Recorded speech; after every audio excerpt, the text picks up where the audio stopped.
আজ মাহফুজের অফিস যেতে বেশ খানিকটা দেরি হয়ে গেছে। কিছুই করার নেই, গতকাল রাতে নাইট ডিউটিতে একটুও ঘুমাতে পারে নাই, তাই তো সকালে চোখ দুটা লেগে গিয়েছিল। আজকে যে এত ঘুম কই থেকে আসলো? বস যা রাগে, তাতে চাকরিটা মনে হয় যাবে। নিজের মাথায় মৃদু আঘাত করে মাহফুজ মনে মনে আজ হয়তো চাকরিটা হারাবি। মাহফুজ বেশ দ্রুত গতিতে তার পা চলিয়ে অফিসে দিকে গেল। এবার চলুন পরিচয়টা জানা যাক। আমি মাহফুজ, একজন বড় অফিসের বডিগার্ডদের। বাকিটা আমার আইডিতে আছে। শহরে একটা ছোট বাড়িতে ভাড়া থাকি। পরিচয় দিতে দিতে অফিসে চলে এসেছি। অফিসে ঢুকতেই বস রাগী দৃষ্টিতে আমার দিকে তাকিয়ে আছে। এই ছোট লোকের বাচ্চা, তোর অফিসে আসতে কত সময় লাগে? হয় ঠিক মতো কাজ করবি, নয়তো কাজ ছেড়ে দিবি। সরি বস, আর এরকম হবে না। আসলে গতকাল ঘুমাতে পারি নাই তো তাই। ছোট লোকের বাচ্চা, তোর কাছে কি আমি কৈফিয়ত চাইছি? বডিগার্ড বডিগার্ডের মতোই থাকবি। যা, গিয়ে নিজের কাজ কর। মাথা নিচু করে গালে হাত দিয়ে সেখান থেকে চলে আসলাম। আসলে কোম্পানিটা অনেক বড় আর প্রচুর কন্টেন্ট হয় অন্য সব কোম্পানির সাথে, তাই সব কিছু দেখাশোনার কঠোরভাবে করতে হবে। কিন্তু আজ একটু দেরি হওয়াতে বসের আচরণ তো দেখলেনি। তারপর সোজা আন্ডারগ্রাউন্ড রুমে চলে আসলাম। এসে সিকিউরিটি ক্যামেরাগুলো চেক করতে কম্পিউটারে বসে গেলাম। এখন যদি আমার পরিবার আমার সাথে থাকতো তাহলে কতই না ভালো হতো। এসব কথা ভাবছিলাম, আর তখনই আমার কাঁধে কারো হাতে ছোঁয়া পেলাম। তাকে দেখি রবিন সাহেব। হ্যাঁ, রবিন সাহেবও আমার সাথেই বডিগার্ডের কাজ করেন। তিনি আমার থেকে বয়সে বড় হলেও আমরা দুজনই নিজের ভাইয়ের মতো। কি ব্যাপার ভাই? কি ভাবছো তো? না ভাই, তেমন কিছু না, নিজের পরিবার সম্পর্কের কথা ভাবছিলাম আর কি। কেন, আমরা কি তোমার পরিবার নই? দরকার পড়লে আমার বাড়ি থাকবে, আমরাই তোমার পরিবার। আমিও রবিন সাহেবের কথায় মাথা নেড়ে সাড়া দিলাম।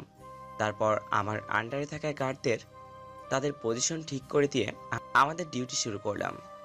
সিসি ক্যামেরা কোম্পানির প্রত্যেকটা কোণায় সেট করা। সেগুলোতে তীক্ষ্ণ দৃষ্টি রাখতে হয় সব সময়, কারণ যে কোনো সময় কেউ অ্যাটাক করতে পারে, আবার কোনো দুর্ঘটনা হয়েও যেতে পারে। এদিকে বসের ম্যানেজার নীলা বসের কেবিনের সামনে এসে দেখে বস কোনো একটা বিষয় নিয়ে গভীরভাবে চিন্তা করছেন। May I come in sir? Yes, come in. ভেতরে ঢুকে বসের সামনে চেয়ারে বসে পড়ে, তারপর ফাইলটা টেবিলের উপর রেখে বসের দিকে এগিয়ে দেয়। স্যার, এই ফাইলটাতে কয়েকটা সাইন লাগবে। আপনার এই প্রজেক্টে হাতে এসেছে, আমরা অনেক লাভবান হতে পারবো। ফাইলটা ভালো করে চেক করে কয়েকটা সাইন করে দেই। নীলা অনেক বড় একটা প্রজেক্ট হাতে নিয়েছে, আর সেটারই কাজ প্রায় শেষ করে ফেলেছে। তাই বস খুশি হয়ে নীলাকে কংগ্রেস জানাই। নীলাও অনেক খুশি হয়। স্যার, আপনাকে দেখে মনে হচ্ছে কোনো কিছু নিয়ে আপনি অনেক চিন্তিত। আমি কি আপনাকে সাহায্য করতে পারি? না না, আমি ঠিক আছি, তুমি এখন যেতে পারো। Okay sir. নীলা খুশি মনে বসের কেবিন থেকে বেরিয়ে যায়। নীলা আমার খুব ভালো একজন বন্ধু, অনেক ভালো মেয়ে, সবার সাথে মিশুক, বলতে গেলে অফিসের এবং বাইরে আমি ওর বেস্ট ফ্রেন্ড। নীলা এবং বসকে নীলার প্রজেক্ট সম্পর্কে বলতে শুনছিলাম, তাই আমিও কিছুটা জানি। সিকিউরিটির বিষয়টা ভালোভাবে চেক করে বাইরে বের হলাম একটু রেস্ট নেবার জন্য। তখন দুপুর 12টা বাজে। লাঞ্চ করার জন্য আমাদের জন্য আলাদা একটা রুম আছে, বসের কেবিনের সামনে দিয়েই যেতে হয় আমাদের খাওয়ার রুমে। আমি যাওয়ার সময় হঠাৎ নীলা আমাকে ডাক দিল। মাহফুজ, তুমি কি লাঞ্চ করতে যাচ্ছ? হ্যাঁ, লাঞ্চ করতে যাচ্ছি। কিছু না মনে করলে আমার সাথে লাঞ্চটা করতে পারো। না, কোনো সমস্যা নাই, অন্য একদিন করব, বলে নীলার থেকে বিদায় নিয়ে খাওয়ার রুমের দিকে যাচ্ছি। বসের কেবিনের সামনে আসতেই শুনলাম বস কারোর সাথে ফোনে খুব রাগারাগি করতেছে। বসের কথাটা এমনভাবে, তোদেরকে আমি ভয় পাই না, আমার কি ক্ষমতা কম আছে নাকি? ফোনের ওপাশ থেকে কিছু শোনা গেল না। বস আবারও বলল, তোরা যত শক্তিশালী গ্যাং হোক না কেন, তাতে আমার কিছু যায় আসে না, কিন্তু আমার এত কষ্ট করে নিজের হাতে গড়া কোম্পানি এত সহজে তোরে হাতে দিব না। ওপাশ থেকে কি বললো শুনতে পারলাম না। তারপর বস প্রচণ্ড রেগে গিয়ে গ্যাংয়ের নামটা নিয়ে গালাগালি দিতে শুরু করলেন। তার কুকর্মের কথাগুলো বলতে লাগলেন। গ্যাংয়ের নামটা শুনলেই তো মাথায় রক্ত উঠে গেল। এই গ্যাংটা এই কয়েকটা দিনে এত এত কুকর্ম করেছে, পুরো নষ্ট করে ফেলছে শহরটাকে। না, আমাকে কিছু একটা করতে হবে। এদের ঠিক করতে রক্তের বন্যা ঝরাতে হবে। তারপর আমি খাবার রুমে গেলাম, কিন্তু কিছুক্ষণ খেতে ইচ্ছে করতেছে না। আর ওদিকে বসের চেঁচামেচি বেড়ে চলেছে। আমি এসবের থেকে দূরে যেতে চাইছি, কিন্তু এসব আমাকে ছাড়তেছে না। কোনো মতে খাবার খেয়ে আবার আন্ডারগ্রাউন্ড রুমে চলে আসলাম। তারপর আমি ফিরোজকে ফোন দিয়ে বললাম, ফিরোজ কল সার্ভিসের কাজ করে, আমার পুরনো বন্ধু। ও প্রথমবার কেটে গেল, কিন্তু দ্বিতীয়বার ধরলো। তুমি এতদিন পর ফোন দিলে, কোনো সমস্যা? না, তেমন কোনো সমস্যা না, শুধু একজনের ফোন কল আর SMS আমার ফোনে ট্রান্সফার করে দিতে হবে। পারবে তো? বস, এটা কোনো কথা বলে? 5 মিনিট ওয়েট করো, আমি ট্রান্সফার করে দিচ্ছি। ফিরোজের সাথে কথা বলে বাকি কাজ শেষ করলাম। তারপর বাসায় চলে আসলাম। খেয়ে দিয়ে ঘুমিয়ে পড়লাম। এদিকে বিজয় সাহেব, মানে আমাদের অফিসের বস, প্রচুর চিন্তার মধ্যে ঘুরপাক খাচ্ছেন। মাথা যেন কিছুতেই কাজ করছে না। ওদেরকে তো বললে দিলাম আমি ওদের গ্যাংকে দেখে নেব, কিন্তু কিভাবে করব? আমারও সিকিউরিটি ব্যবস্থা কম নাই, আর মাহফুজ আমার সিকিউরিটির সব থেকে বড় সাপোর্ট। কিন্তু ওরা তো সাজ্জাতের গ্যাং, এই শহরে সব থেকে পাওয়ারফুল ওরা। এমন কোনো কাজ নাই যে ওরা করে নাই। সাজ্জাতের নাম শুনলেই পুরো শহর এখন কেঁপে ওঠে। এখন মাহফুজই আমাকে সেভ করতে পারবে। কিন্তু আজ তো সামান্য একটা কারণে মাহফুজকে আঘাত করেছি। উফ, মনটাই খারাপ থাকলে যে কখন কি করে বসি। যাই হোক, মাহফুজের কাছে ক্ষমা চেয়ে নিব, তবু আমার সেফ থাকা লাগবে। পরের দিন সকালে তাড়াতাড়ি উঠে শাওয়ার নিয়ে নিলাম। অনেক সময় নিয়ে তারপর হালকা কিছু খেয়ে অফিসে থেকে বেরিয়ে পড়লাম। কিছুক্ষণ পরেই অফিসে পৌঁছে সোজা আন্ডারগ্রাউন্ড রুমে চলে গেলাম। তারপর মন দিয়ে কাজগুলো করতে লাগলাম। হঠাৎই আমার ফোনে একটা কল আসলো। স্ক্রিনের দিকে তাকিয়ে অপরিচিত নাম্বার আমার ফোনে। অপরিচিত নাম্বার কারো ফোন দেওয়ার কথা নয়। তখনই মনে পড়লো আমার ফোন তো বসের ফোনের সাথে কানেক্ট করা। এইসব ভাবতেই ফোনটা রিসিভ হয়ে গেল। তখন এই ফোনটা কানের কাছে নিলাম। কে আপনি? তোর বাপরে কুত্তার বাচ্চা। তুই তুই আবার ফোন করেছিস? ফোন করে কোনো লাভ হবে না। আমি আমার নিজের হাতে গড়া কোম্পানিকে তোদের হাতে তুলে দেব না। সে তোরা যতই পাওয়ারফুল হোস না কেন, দরকার পড়লে আমি পুলিশের কাছে গিয়ে তোদের নামে কেস করে আসব। আমি রাজার বিরুদ্ধে কেস করবি তুই? হা হা হা, তোর মতো পিঁপড়ার বাচ্চা কি করবে আমার? পুলিশের বাপ আমি। সেটা দেখাই যাবে কে কার বাপ। আমি এই রাজাকে এখনও চিনিস নাই তুই। ভালোই ভালোই দিয়ে না দিলে তোর কোম্পানিটাও মাইনের বিস্ফোরণে উড়ে যাবে। আর হ্যাঁ, তোকে একটা কথা বলে রাখি, তোর একটা মেয়েও আছে। শুনেছি যে তোর মেয়ের বিয়ের বয়স হয়েছে। তো দেখে রাখিস তোর এই সবের জন্য যেন তোর মেয়ে শাস্তি না পায়। তোকে 2 দিনের সময় দিলাম, ভেবে দেখ। বলেই বসের মুখের উপর ফোনটা রেখে দিল। এখন বিজয় সাহেবের নিজের থেকে মেয়ের জন্য বেশি চিন্তা হচ্ছে। এখন তো কিছু একটা করতেই হবে। এই কে আসিস, এখনই একটা মিটিং ডাক আর মাহফুজরে ডেকে পাঠাও। কী যে হবে। অন্যদিকে বিজয় সাহেবের তো রাজের কথা শুনে যেন পায়ের নিচ থেকে মাটি সরে গেছে। কপালে বিন্দু বিন্দু ঘাম জমতে শুরু করেছে। মাইনের কথা শুনে যেন তার কোনো হুঁশটাই। এদিকে এইসব কথাবার্তা শুনে তো মাহফুজের মাথায় রক্ত চড়ে গেছে। ও রাজের এত বড় সাহস যে আমাদের কোম্পানির দিকে চোখ তুলে তাকায়। তারপর বিজয় সাহেব একটা জরুরি মিটিং ডাকে নীলাকে বলে। সেখানে কোম্পানির প্রায় সমস্ত স্টাফই উপস্থিত। একটু পর মাহফুজ আসলে মিটিং শুরু হয়। আপনারা সকলেই জানেন যে আমার সেক্রেটারি নীলার মাধ্যমে অনেক বড় একটা প্রজেক্ট হাতে নিয়েছি। এর মাধ্যমে অনেক বড় একটা লাভ হবে আমাদের। কিন্তু সাজাতের যে গ্যাংটা আছে তার বর্তমান দায়িত্বে রাজ আজ রয়েছে। ওদের চোখ আমাদের কোম্পানির উপর পড়েছে। আর সবাই তো জানো আমার একটা মেয়ে আছে, এবার অনার্স 3য় বর্ষে। এখন রাজ বলেছে যদি কোম্পানিটা ছেড়ে না দিই তাহলে ওরা আমার মেয়েকে। আর কিছু বলতে পারল না বিজয় সাহেব চশমার নিচ থেকে চোখের পানি মুছে আবার বললেন, এখন নিজের থেকে আমার মেয়েকে নিয়ে বেশি ভয় হচ্ছি। আমি আমার মেয়েকে হারাতে চাই না। তাহলে আমি কি এখন প্রজেক্টটা ছেড়ে দেব? বিজয় সাহেব এ কথা বলতেই মাহফুজ দাঁড়িয়ে গেল। কার এত বড় বুকের পাটা যে আপনাকে এসবের হুমকি দেয়? আজ থেকে আপনার সব কিছুর সেফটির দায়িত্ব আমি নিলাম। আপনি নিশ্চিন্তে থাকুন বস, বলেই মাহফুজ মিটিং শেষ করে দেয়। তারপর মাহফুজের শুরু হয় দুদিকের কাজ। এদিকে অফিস, অন্যদিকে বসের মেয়ে। কিন্তু বিজয় সাহেব আরও সেফটির জন্য পুলিশের সাহায্য নেবে বলে থানার উদ্দেশ্যে বেরিয়ে যায়। প্রচুর গতিতে ড্রাইভ করে থানার সামনে গিয়ে থামে। তারপর সোজা পুলিশ কমান্ডারের রুমে চলে যায়। কমান্ডার বিজয় সাহেবকে দেখে দাঁড়িয়ে যায়, কারণ বিজয় সাহেব দেশের টপ 10 জন ধনী ব্যক্তির মধ্যে একজন।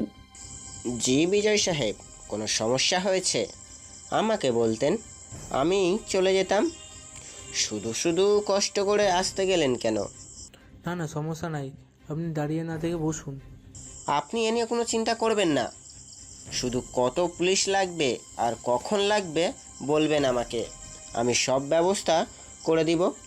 এখন আপনি নিশ্চিন্তে যেতে পারেন। তারপর বিজয় সাহেব অফিসে এসে সেই দিনের মতো সবাইকে ছুটি দিয়ে দেয় আর মাহফুজকে বিশেষ অনুরোধ করে যেন তার মেয়ের কিছু না হয়। মাহফুজও তার দায়িত্ব ভালোভাবে বুঝে নেয়।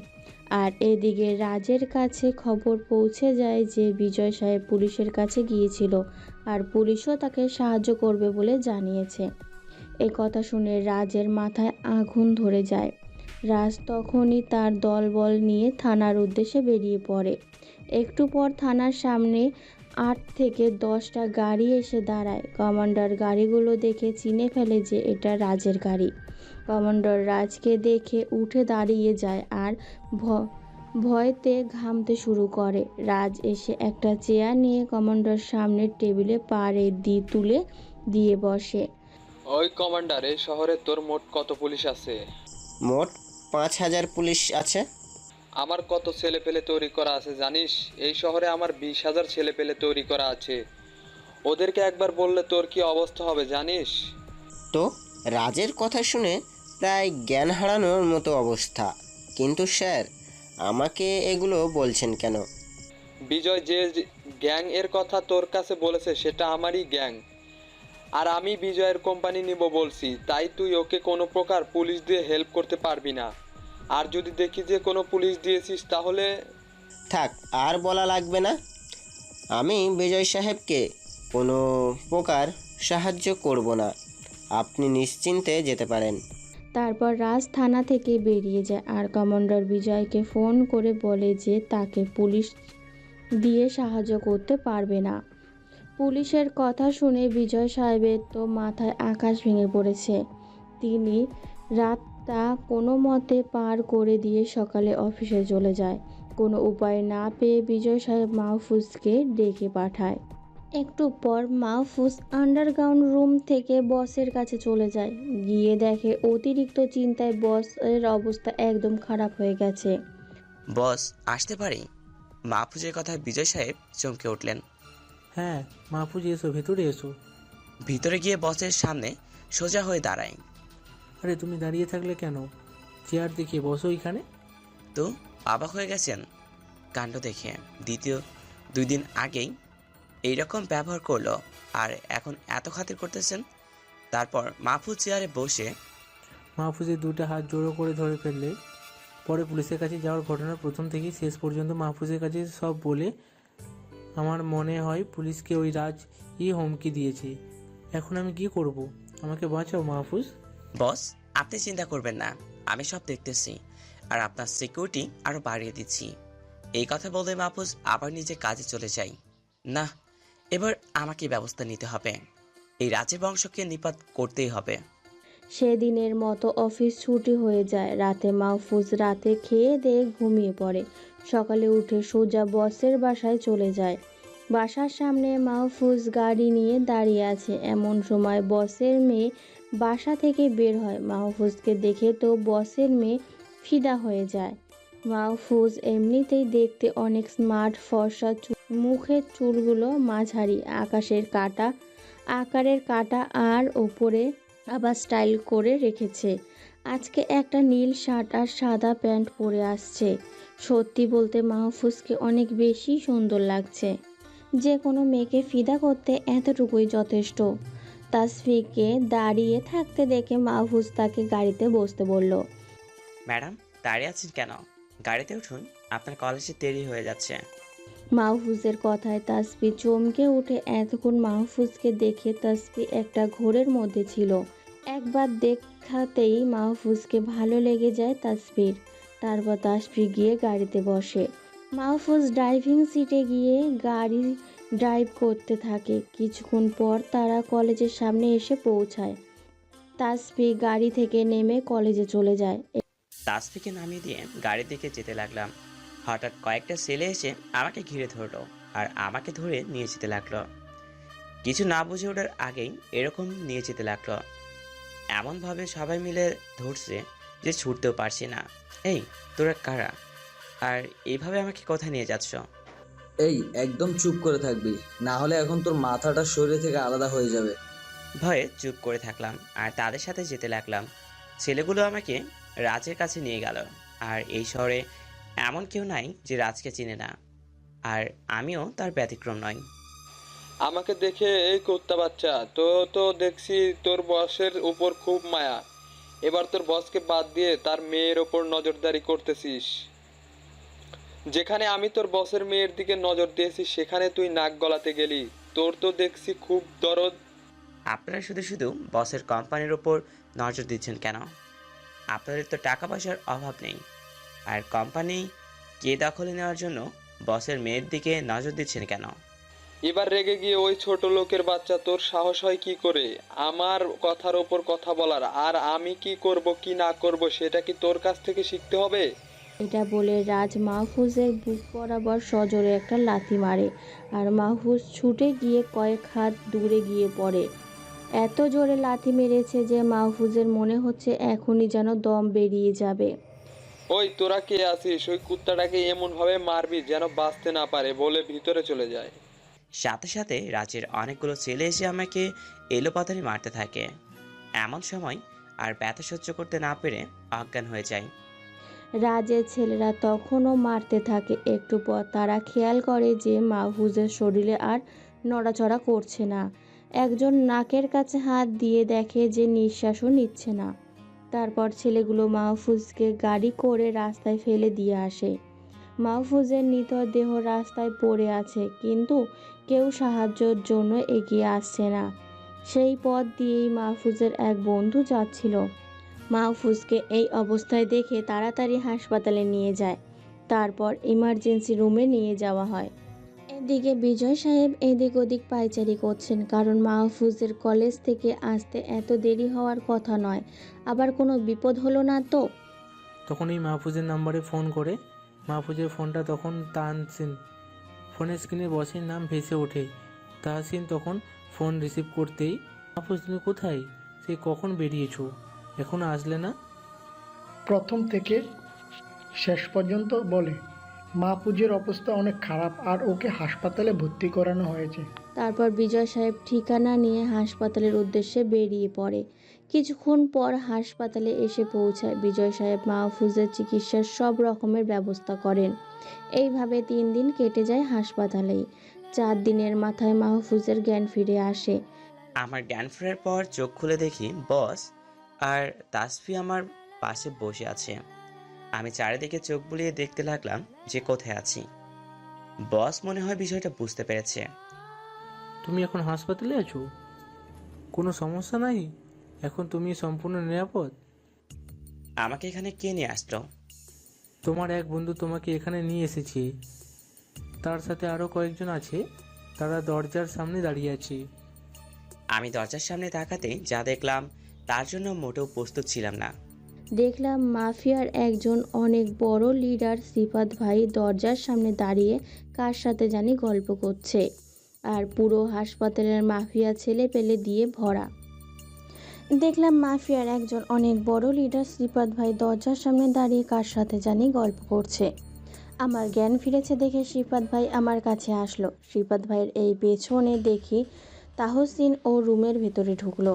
তাহসিনকে দেখে তো আমি অবাক। হঠাৎ এই তাহসিন কই থেকে আসলো? মাহফুজ ভাই, এখন আপনার কেমন লাগছে? ভাই, অনেক ভালো আছি। আপনি হঠাৎ এখানে? হ্যাঁ ভাই, শুনলাম আপনি হসপিটালে অ্যাডমিট হয়েছেন, তাই দেখতে চলে আসলাম। তারপর সিফাত চোখের ইশারা দিয়ে বস আর তাসফিকে পাঠিয়ে দিতে বলল। বস, আপনি এখন যেতে পারেন। আমি ভালো আছি, আমার বন্ধু এখানে আছে, আমার কোনো সমস্যা হবে না। কিন্তু বস, কিছুতেই যাবেন আমাকে এইভাবে রেখে। তারপর অনেক কষ্ট করে তাকে বুঝিয়ে বাসায় পাঠিয়ে দিলাম। বস আর তাসফি হাসপাতাল থেকে চলে গেল। শিপাত ভাই আমার কাছে এসে চেয়ার টেনে নিয়ে বসলো। মাহফুজ ভাই, একবার শুধু বলেন আপনার এই ওরকম অবস্থা কে করেছেন? তার মাথা শরীর থেকে আলাদা করে দেবো। আপনার গায়ে হাত দেয় কার এত বড় সাহস? হ্যাঁ মাহফুজ, শুধু একবার বল কে এই কাজটা তোর সাথে করেছে। শুধু একবার তার নামটা বল। মনে মনে ভাবতে লাগলাম, এখন যদি বলে দিই যে কাজটা কে করছে, তাহলে রাজের গ্যাংকে আর খুঁজে পাওয়া যাবে না। কারণ শিপাত ভাই এর পাওয়ার রাজের থেকেও অনেক বেশি। আর শিপাত ভাইয়ের সাথে আমার অনেক দিনের সম্পর্ক। শিপাত ভাই কোনো সমস্যা নাই, আমার কিছুই হবে না। আর এদের সাহায্য করার জন্য আমি নিজেই যথেষ্ট। আর কোনো সমস্যা হলে আপনাকে জানাবো। আর আপনার সব ছেলেদের নিয়ে চলতে চান না, হলে হামলা হতে পারে। ওকে ভাই। তারপর শিপাত ভাই আরও কিছুক্ষণ কথা বলে চলে যায়। তারপর আমি তাসিনকে কাছে আসতে বলি। হ্যাঁ বল। তাসিন হলো আমার বেস্ট ফ্রেন্ড আর আমার ডান হাত। আমাকে মেরেছে রাজ। শিপাত ভাইকে যদি রাজের ব্যাপারে বলতাম, তাহলে ওদের অস্তিত্ব খুঁজে পাওয়া যেত না। তাই তাদেরকে কথাটা বললাম না। আর হ্যাঁ, আমাকে যারা মেরেছে তাদের সবাইকে বিকালের মধ্যে আমার কাছে চাই। তুই চিন্তা করিস না, বিকেলের মধ্যে তোর পায়ের নিচে সবগুলোকে ফেলবো। তবে সাবধানে যাস, যাতে কোনো বিপদ না হয়। আরে তুই থাকতে আমার গায়ে হাত দেওয়ার মতো সাহস কার আছে? তারপর তাহসিন চলে গেল। আমি একটু বিশ্রাম নেওয়ার জন্য ঘুমিয়ে পড়লাম। অন্যদিকে বিজয় সাহেব হাসপাতাল থেকে সোজা অফিসে চলে গেলেন। অফিসে গিয়ে নিজের কেবিনে বসে ভাবতে লাগলেন যে মাহফুজ তো এখন অসুস্থ, কিন্তু আমার তো আমার মেয়ের সেফটি থাকার জন্য কাউকে লাগবে। কিন্তু কাউকে এখন বিশ্বাস করতে পারছি না। আমার সেফটির জন্য এমন কাউকে লাগবে যাকে আমি বিশ্বাস করতে পারি। বিজয় সাহেব অনেক ভাবছেন, কিন্তু কাউকেই ঠিক ভেবে পাচ্ছেন না। হঠাৎ বিজয় সাহেবের কথা মনে পড়ল, একটা গ্যাংয়ের কথা। যে গ্যাংয়ের লিডার হলো তুহিন। আর তুহিনের সাথে বিজয় সাহেবের অনেক ভালো সম্পর্ক আছে। রাজ, তুমি যতই আমাকে ভয় দেখাও না কেন, আমাকে পিছু হটানো অত সোজা নয়। তখন এই বিজয় সাহেব তুহিনের আস্তানার দিকে গাড়ি নিয়ে বেরিয়ে পড়ল। প্রায় 10 মিনিট পরে তুহিনের আস্তানায় গিয়ে পৌঁছালো। তুহিন বিজয় সাহেবকে দেখেই চেয়ার থেকে উঠে দাঁড়ালো। আরে বিজয় আঙ্কেল যে, কী অবস্থা আপনার? তাহসিনের বয়স বিজয় সাহেবের ছেলে পেলের মতোই, তাই আঙ্কেল বলেই ডাকে। এই কে আসছিস, আঙ্কেলকে বসতে দে। তারপর তুহিনের ছেলেরা বিজয় সাহেবকে বসতে দেয়। বলুন আঙ্কেল, এতদিন পর আপনার এই ছেলেকে স্মরণ করলেন, কোনো সমস্যা হয়েছে? হ্যাঁ বাবা, একটা সমস্যা হয়েছে। কী হয়েছে বলুন আঙ্কেল, আমি সব সময় আপনার সাথে আছি। আমাদের এখন জীবনটা সংকটের মধ্যে রয়েছে। একটা গ্যাং আমাদের উপর নজর দিয়েছে, বিশেষ করে আমাদের কোম্পানির ওপর। আবার আমার একমাত্র মেয়ের দিকেও নজর পড়েছে ওদের। তাই কোনো উপায় না পেয়ে তোমার কাছে এসেছি। আপনি কোনো চিন্তা করবেন না আঙ্কেল, আমি আপনার বিষয়টা দেখতেছি। আমি আমার ছেলেদেরকে আপনার গার্ড দেওয়ার জন্য পাঠিয়ে দেব। আপনি এখন নিশ্চিন্তে থাকুন। তারপর বিজয় সাহেব অফিসে চলে যান। অফিসে গিয়ে নিজের কেবিনে যান, কারণ অফিসের কিছু কাজ পড়ে আছে। বিজয় সাহেব কাজ করছে এমন সময় নীলা আসে। স্যার, আসতে পারি? হ্যাঁ নীলা যে, ভেতরে আসো। কোনো কাজ আছে নিশ্চয়ই? জি স্যার, আপনার একটু খোঁজ নেওয়ার জন্য আসলাম। আর মাহফুজের কি অবস্থা তাই জানার জন্য আসলাম। হ্যাঁ, আমি এখন ভালো আছি। আর মাহফুজ হাসপাতালে আছে, তুমি চাইলে দেখা করে আসতে পারো। ধন্যবাদ স্যার। তারপর নীলা বসের কেবিন থেকে বের হয়ে নিজের কাজে চলে যায়। আর এইভাবে যে কাল সকালে মাহফুজের সাথে দেখা করতে যাবে। বিকেলবেলার দিকে মাহফুজের ঘুম ভাঙে, তখন নার্স এসে চেক করে যান। নার্স যাওয়ার পর মাহফুজ উঠে বসেন, কারণ আর শুয়ে থাকতে ভালো লাগছে না। তখনই এই কেবিনে তাহসিন ঢুকলো আর মাহফুজের কাছে এসে দাঁড়ালো। মাহফুজ ওদের 5টাকে ধরে নিয়ে আসছে আর আমাদের গোডাউনে আটকে রাখছে। প্রথমত কেউ বলতে চাইছিল না, পরে উপায় না পেয়ে ওদের মাথায় গুলি ঠেকাতে স্বীকার করলো। তোর কোনো সমস্যা হয়নি তো? আরে না, সমস্যা হবে কেন? আমরা একসাথে 20 জন গিয়েছিলাম, আর তুই থাকতে কারোর এই ক্ষমতা নয় আমাকে টাচ করার। ঠিক আছে, ভালো কাজ করছিস। এখান থেকে ওদের জামাই আদরে রাখ। আমি সুস্থ হওয়ার পর ওদের ব্যবস্থা নিব। তুই এখন নিলয় আর হাবিবকে রাজের ছেলের সাথে মিশে যেতে বলবি, যেন কেউ ঠিক না পায়। তারপর ওদের কাজ হলো রাজ কখন কি করে সব আমাকে জানানো। নিলয় আর হাবিব হলো মাহফুজের ইনফরমার। তারপর তাহসিন মাহফুজের খাবার দিয়ে বিদায় নিলে গ্রাউন্ডে চলে যায়। মাহফুজ বসে খেতে থাকে, কারণ খাওয়ার পর ওষুধ খেতে হবে। এমন সময় তাসবি মাহফুজের কেবিনে ঢুকলো। তাসবিকে দেখে তো মাহফুজ অনেক অবাক হলো। একটু উঠে বসার চেষ্টা করলো, কিন্তু শরীরের ব্যথায় সম্ভব হলো না। এই, আপনি কি করছেন? আমাকে দেখে বসতে হবে না। আর আপনার শরীর এখনো ভালো হয়নি, আপনি শুয়ে থাকুন। তারপর আর কি, তাসিফের কথাই শুয়ে থাকলাম। তারপর তাসিফ আমার কাছে টেয়া টেনে নিয়ে বসলো। আপনার শরীর এখন কেমন লাগছে? হ্যাঁ, এখন অনেকটাই ভালো লাগছে। আপনার শরীর কেমন আছে? এই, আমাকে আপনি করে কেন বলতেছেন? আমি কি আপনার সিনিয়র নাকি? না মানে টানি কিছু জানি না। আমাকে এখন থেকে তুমি করে বলবেন, তাই জানি। তাসিফের হঠাৎ এমন রেগে যাওয়াতে ভয় পেয়ে যাই। আচ্ছা, এখন থেকে তুমি করে বলবো। তুমি করেই বলতে হবে। আর শুনুন, আমি আপনাকে একটা কথা বলতে এসেছি। আমি ঘুরিয়ে পেঁচিয়ে কোনো কথা বলতে পারি না, তাই সোজাসুজি বলে দিচ্ছি। তারপর তাসিফ আমাকে যা বললো সেটা শুনে পুরাই অবাক হয়ে গেলাম। হ্যাঁ, বলবো না কি না বলবো কিছু বুঝতে পারছি না। আমি ঘুরিয়ে পেঁচিয়ে কোনো কথা বলতে পারি না, তাই সোজাসুজি বলে দিচ্ছি। আপনি প্রথম যেদিন আমাকে কলেজে নেওয়ার জন্য আমাদের বাসায় গিয়েছিলেন, সেদিনে আমি আপনাকে প্রথম দেখে আপনাকে ভালো লেগে যাই। জীবনে কাউকে প্রথম ভালোবাসলাম। আমি আপনাকে ভালোবেসে ফেলেছি। আমাকে কি আপনার পছন্দ হয়? তো তাসিফ কথায় কি বলবে ভেবে পাচ্ছি না, একদম চুপ হয়ে আছে। মাহফুজের চুপ থাকা দেখে তাসবি আবারও বলে উঠল, এই, আপনি চুপ করে কেন আছেন? আমাকে আপনার ভালো লাগে নাকি তাই বলুন। দেখো তাসিফ, সেটা কিভাবে সম্ভব? আমার মতো একজন বডিগার্ডকে তুমি ভালোবাসো? তোমার বাবা জানলে তো আমার চাকরি থেকে বের করে দিবে। তাছাড়া আমার আসল পরিচয় তুমি জানো না। আমার আসল পরিচয় জানলে তুমি আমাকে ঘৃণা করবে। আমি কিছু শুনতে চাই না, ব্যাস। আপনি সুস্থ হওয়া পর্যন্ত ভাবার সময় দিলাম, তারপর আপনার সিদ্ধান্ত জানাবেন, বলে দিলাম। আমি তো তাসিফে চলে যাওয়ার দিকে অবাক হয়ে তাকিয়ে থাকলাম। কি জল্লাদ মেয়ের বাবা, মেয়ে বলে কি? আর তাসিফ তো জানে না যে আমি খারাপ কাজ করি। তবে তাসিফকে দেখি কিন্তু একদম হুট পরির মতো। সত্যি বলতে গেলে আমি ওকে ভালোবেসে ফেলেছি। তারপর খাওয়া শেষ করে ওষুধ খেয়ে একটু শুয়ে থাকলো। এদিকে বিজয় সাহেব নিজের কেবিনে বসে আছে। তুহিন তার অনেকগুলো ছেলে পাঠিয়েছে বিজয় সাহেবের সিকিউরিটির জন্য। ছেলেগুলো অফিসে এসে বিজয় সাহেবের কেবিনে ঢুকে যায়। কে তোমরা আর কি চাও? আমাদেরকে তুহিন ভাই পাঠিয়েছে। ও আচ্ছা, তোমরা তুহিনের লোক? আচ্ছা, আমার কোম্পানিকে ভালোভাবে পাহারা দিবে, বিশেষ করে আমার মেয়েকে সেভ করে রাখবে, এটাই তোমাদের প্রধান দায়িত্ব। ছেলেগুলো নিজেদের কাজ বুঝে নিয়ে নিজেদের কাজে চলে যায়। এখন বিজয় সাহেব একটু শান্তি পেলে তখন এই নীলা বিজয় সাহেবের কেবিনে আসলো। স্যার কেমন আছেন?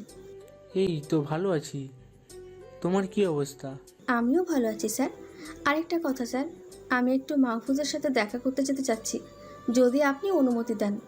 ওকে যাও, কোনো সমস্যা নাই, দেখা করে আসো। তারপর নীলা অফিস থেকে বেরিয়ে হাসপাতালেও চলে যায়। তারপর মাহফুজের কেবিনে যায়। ও নীলা, কেমন আছো তুমি? এই তো ভালো আছি। তোমার শরীর এখন কেমন? হ্যাঁ, আমিও এখন ভালো আছি। এইভাবে কিছুক্ষণ কথা বলে নীলা আবারও অফিসে চলে যায়। মাহফুজের এখন বেশ ভালো লাগছে। দুপুরে ডক্টর এসে মাহফুজকে চেক করে রিলিজ দিয়ে গেছে। তারপর তাহসিন এসে মাহফুজকে বাসায় নিয়ে যায়। কিরে তাহসিন, মাল কয়টার কি অবস্থা? হ্যাঁ, ভালোভাবে রাখছি যাতে কোনো সমস্যা না হয়, সেদিকেও খেয়াল রাখছি। ওকে ঠিক আছে, আজকে বিকালের পর্যন্ত জামাই আদর করে রাখ। বিকালে এসে আমি মিষ্টিমুখ করব ওদের। ওকে, তুই এখন ফ্রেশ হয়ে বিশ্রাম নে, পরে গোডাউনে আসবি। বলে তাহসিন চলে যায়। আমি কাপড়গুলো খুলে ওয়াশরুমে শাওয়ার নিতে চলে গেলাম। এতদিনে হাসপাতালে শুয়ে শুয়ে শরীরের জং ধরে গেছে। অনেকক্ষণ ধরে শাওয়ার নিলাম, তারপর রুম থেকে বের হয়ে কিছু খেয়ে নিলাম। এভাবে দেখতে দেখতে বিকাল হয়ে গেল। তখন গোডাউনের উদ্দেশ্যে বেরিয়ে পড়লাম। একটু পর গোডাউনে পৌঁছে গেলাম। গিয়ে দেখি রাজের 5টা ছেলেকে তাহসিন শিকল দিয়ে বেঁধে রেখেছে। আমি ওদের কাছে যেতেই ওদের মধ্যে থেকে একজন বলে উঠল, ওই তোকে না আমরা মেরে রাস্তায় ফেলে দিয়ে আসলাম, তাহলে বেঁচে গেলে কেমনে? কুত্তার বাচ্চা, তোর বাপকে কখনো মরে নাকি? আমি মারা গেলে তোদের শরীরের থেকে জানটা আলাদা করবে কে? বলেই সজোরে বুকের মধ্যে একটা লাত্তি মারলাম। আমার আসল পরিচয় আর কার গায়ে হাত দিয়েছিস সেটা যদি এবার জানতি তাহলে দম আটকে মারা যেতি। তারপর তাহসিনকে বললাম মোটা একটা রড আর করাত নিয়ে আসতে। এসে রড আর কাটার দিয়ে গেল। রডটা হাত দিয়ে পাশটাকে এমন জায়গা করে সজোরে পায়ে বাড়ি দিলাম, সাথে সাথে মটমট করে হাড়গুলো ভাঙার শব্দ হলো আর ওমাগো বলে চিৎকার করে উঠল। তারপর কাটারটা নিয়ে একটার কাছে গেলাম। কাটারটা আঙুলের ফাঁকে ঢুকিয়ে কাটারে চাপ দিতে একটা আঙুল আলাদা হয়ে গেল। সাথে সাথে সারের মতো চিৎকার দিয়ে উঠল। বাকিগুলো হাত জোর করে ক্ষমা চাইতে লাগলো, আমাদের ক্ষমা করে দাও, আমরা না বুঝে এমনটা করে ফেলেছি, দয়া করে আমাদের মেরো না। কেন রে কুত্তার বাচ্চা, আমাকে মারার সময় কথাগুলো তোদের মনে ছিল না? এখন তো তোদের জামায় আদর করব। বলে কাটারটা দিয়ে এলো পাতারি ওদের বুকের মাঝে মারতে থাকলাম। তারপর বাকিগুলো সব আঙুল কেটে নিয়ে অনেক রক্তপাত হচ্ছিল, তাই টেপ দিয়ে আঙুলগুলোর মাথায় পেঁচিয়ে দিলাম। তখন সব কটা গলা কাটা মুরগির মতো করতেছিল। সাথে সাথে ওদের বুকের থেকে অঝোর ধারায় রক্ত পড়তে লাগলো। এভাবে আরো কিছুক্ষণ থাকলে ওদের জীবন চলে যাওয়ার জন্য যথেষ্ট, কিন্তু ওদের বেশি কষ্ট দিব না। আমার পরিচয় শুনলে ওদের মরতে একটু সুবিধা হবে। তখন ওদের কাছে আমার মুখ নিয়ে আমার পরিচয়টা বললাম। সাথে সাথে ওদের চোখগুলো বড় বড় হয়ে গেল আর দমটা আটকে মারা গেল। তাহসিনকে বললাম ওদের লাশগুলো শহরের মেন পয়েন্টে ঝুলিয়ে রেখে আসতে, যাতে শহরের সবাই দেখতে পারে। তারপর বাসায় চলে গেলাম। হ্যাঁ, এখন একটু শান্তি লাগতেছে ওদেরকে মেরে।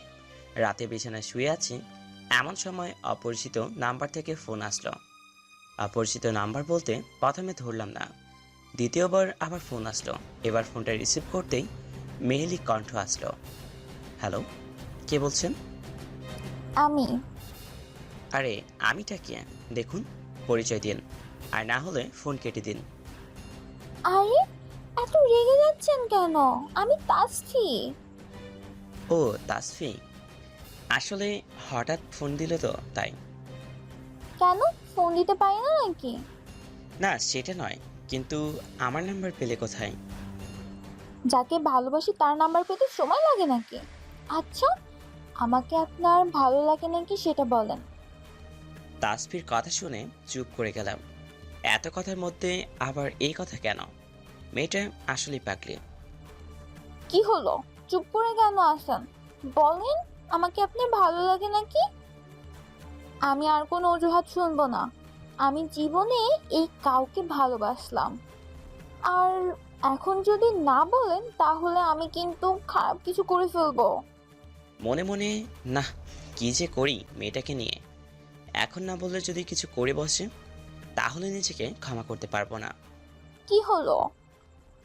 হ্যাঁ, আমিও তোমাকে ভালোবাসি, অনেক ভালোবাসি, কিন্তু তোমার বাবা কি মেনে নিবে? হ্যাঁ, মেনে নিবে, কারণ আমি যা বলি আমার বাবা তাই শোনে। আমার সুখের জন্য বাবা সব কিছু করবে। তারপর তাসফির সাথে কিছুক্ষণ কথা বলে ঘুমিয়ে পড়লাম, কারণ সকালে উঠে অফিস যেতে হবে। অনেকদিন যা হয় না। সকালে ঘুম থেকে উঠে দেখি পুরো শহরে হইচই লেগে গেছে। মাফিয়া ছেলেগুলোকে এত খারাপভাবে কি মারলো? ওদিকে রাজের অবস্থা তো আরও খারাপ। রাজ তো পুরো পাগল হয়ে গেছে। যেভাবেই হোক ওর ছেলের খুনিকে ধরবে, কিন্তু মাহফুজকে ওদের মাফিয়ার 14 গোষ্ঠী চেষ্টা করলেও ধরতে পারবে না। নিশ্চিন্তে বসে আছে, যেন কিছুই যায় আসে না। অফিসের সময় হয়ে যাচ্ছে বলে ওয়াশরুমে যাই শাওয়ার নেওয়ার জন্য। ওয়াশরুম থেকে বের হয়ে অফিসের ড্রেস পরে নাই। বাসা থেকে বের হবে এমন সময় ফোনটা বেজে ওঠে। তারপর ফোনটা রিসিভ করে যা শুনে তাতে তো মাহফুজের হুঁশ উড়ে যায়। হ্যাঁ নিলয়, বল কি অবস্থা? নিলয় হলো মাহফুজের ইনফর্মার। ভাই, রাজ তো বিজয় সাহেবের বাড়ির মাইন ফিট করে বলে সিদ্ধান্ত নিয়েছে, আর মাইনের সাথে বিজয় সাহেবের এবং তার মেয়েকে উড়িয়ে দেবে। কি বলিস তুই? নিলয়, তোর মাথা ঠিক আছে তো? পাগল হয়ে গেছিস নাকি তুই? না ভাই, আমরা একদম এই ঠিক আছে।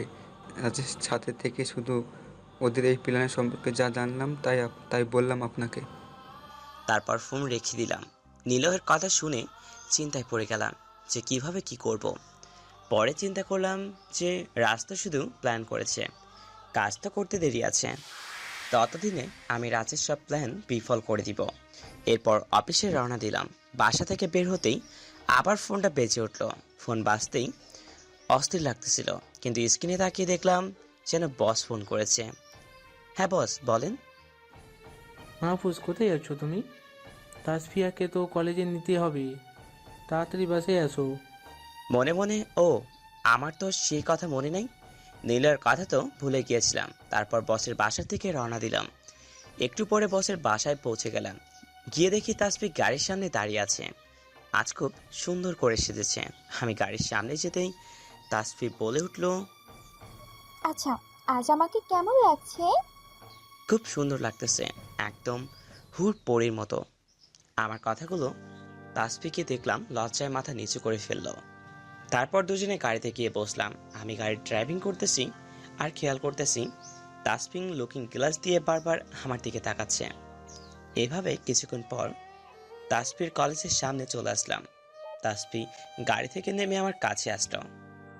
আচ্ছা, আমরা তো দুজনকে ভালোবাসি, এখন থেকে কি তুমি করে বলতে পারি?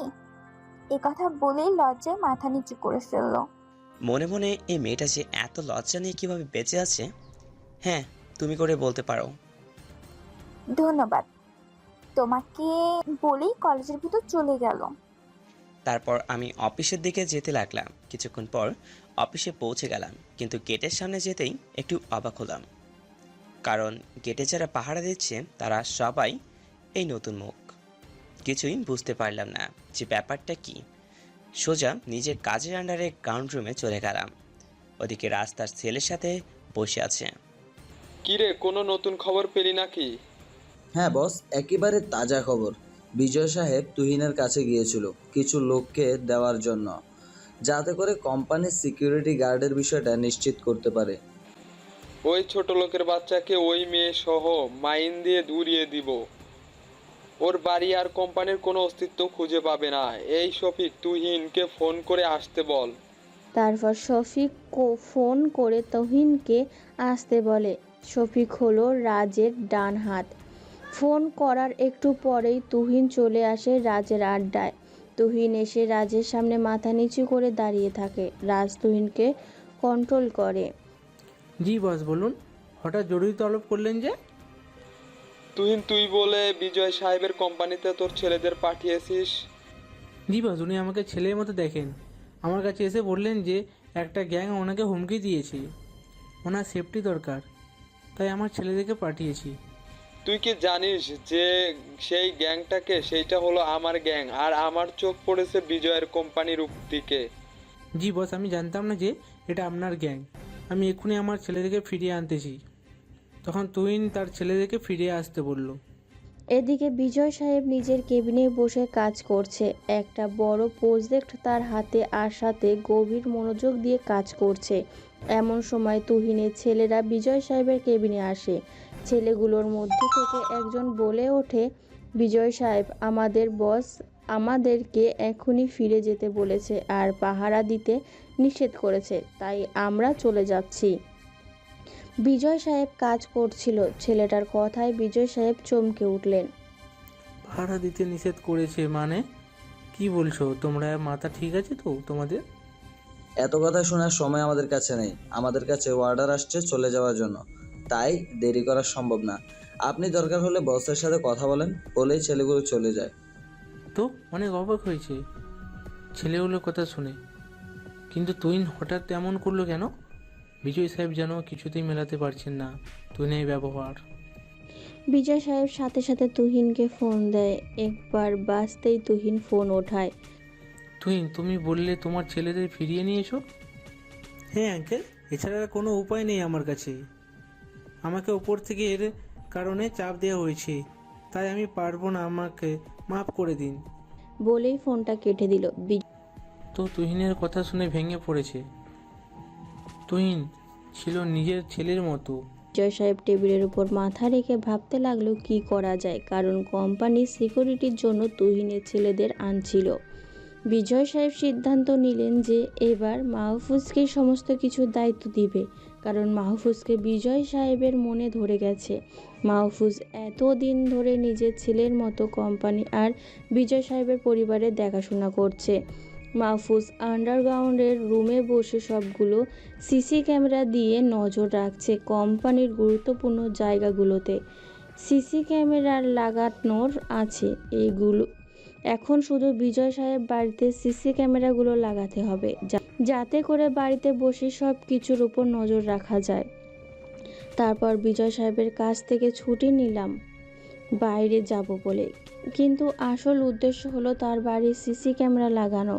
কিন্তু হেঁটেই কাছে আসতেই দেখি সেই অচেনা ছেলেগুলো একটাও নাই। মনের মধ্যে তখন একটু খটকা লাগলো। যাই হোক, বসের কাছ থেকে জেনে নিব বিষয়টা। তারপর বিজয় সাহেবের বাড়িতে সিসি ক্যামেরাগুলো লাগিয়ে দিয়ে আসলো। অফিসে ঢুকলো এমন সময় ফোন এলো। তা ফোন রিসিভ হয়ে গেল। বুঝলাম যে বসের ফোন এসেছে। তারপর ফোনটা কানে নিলাম। হ্যালো, কে বলছেন? আমি তোর বাপ রে রাজা। তুই আবার কেন ফোন দিয়েছিস? তোকে কিছু কথা বলি। তোর কাছে কোম্পানি চেয়েছিলাম, নিজের ইচ্ছায় দিস নাই। কোম্পানিকে পাবো বলে আশায় ছিলাম, কিন্তু তোর মেয়েকে দেখলাম সেদিন। তোর মেয়ে তো পুরাই ঝাক্কাস দেখতে, আমার খুব পছন্দ হয়েছে। এখন তোর কাছে দুটো অপশন, হয় তোর মেয়েকে দিবি আর না হয় তোর কোম্পানি দিবি। যদি তাও না করিস তাহলে তোর মেয়েকে খুঁজে পাবি না, আর মাইনের ধাক্কায় তোর অফিস আর বাড়ি কিছুই খুঁজে পাবি না। বলেই রাজ ফোনটা কেটে দেয়। রাজের কথা শুনে তো মাহফুজের মাথার রক্ত উঠে যায়। রাজের এত বড় সাহস হয় কি করে তাসফিকে নিয়ে এত বড় কথা বলার?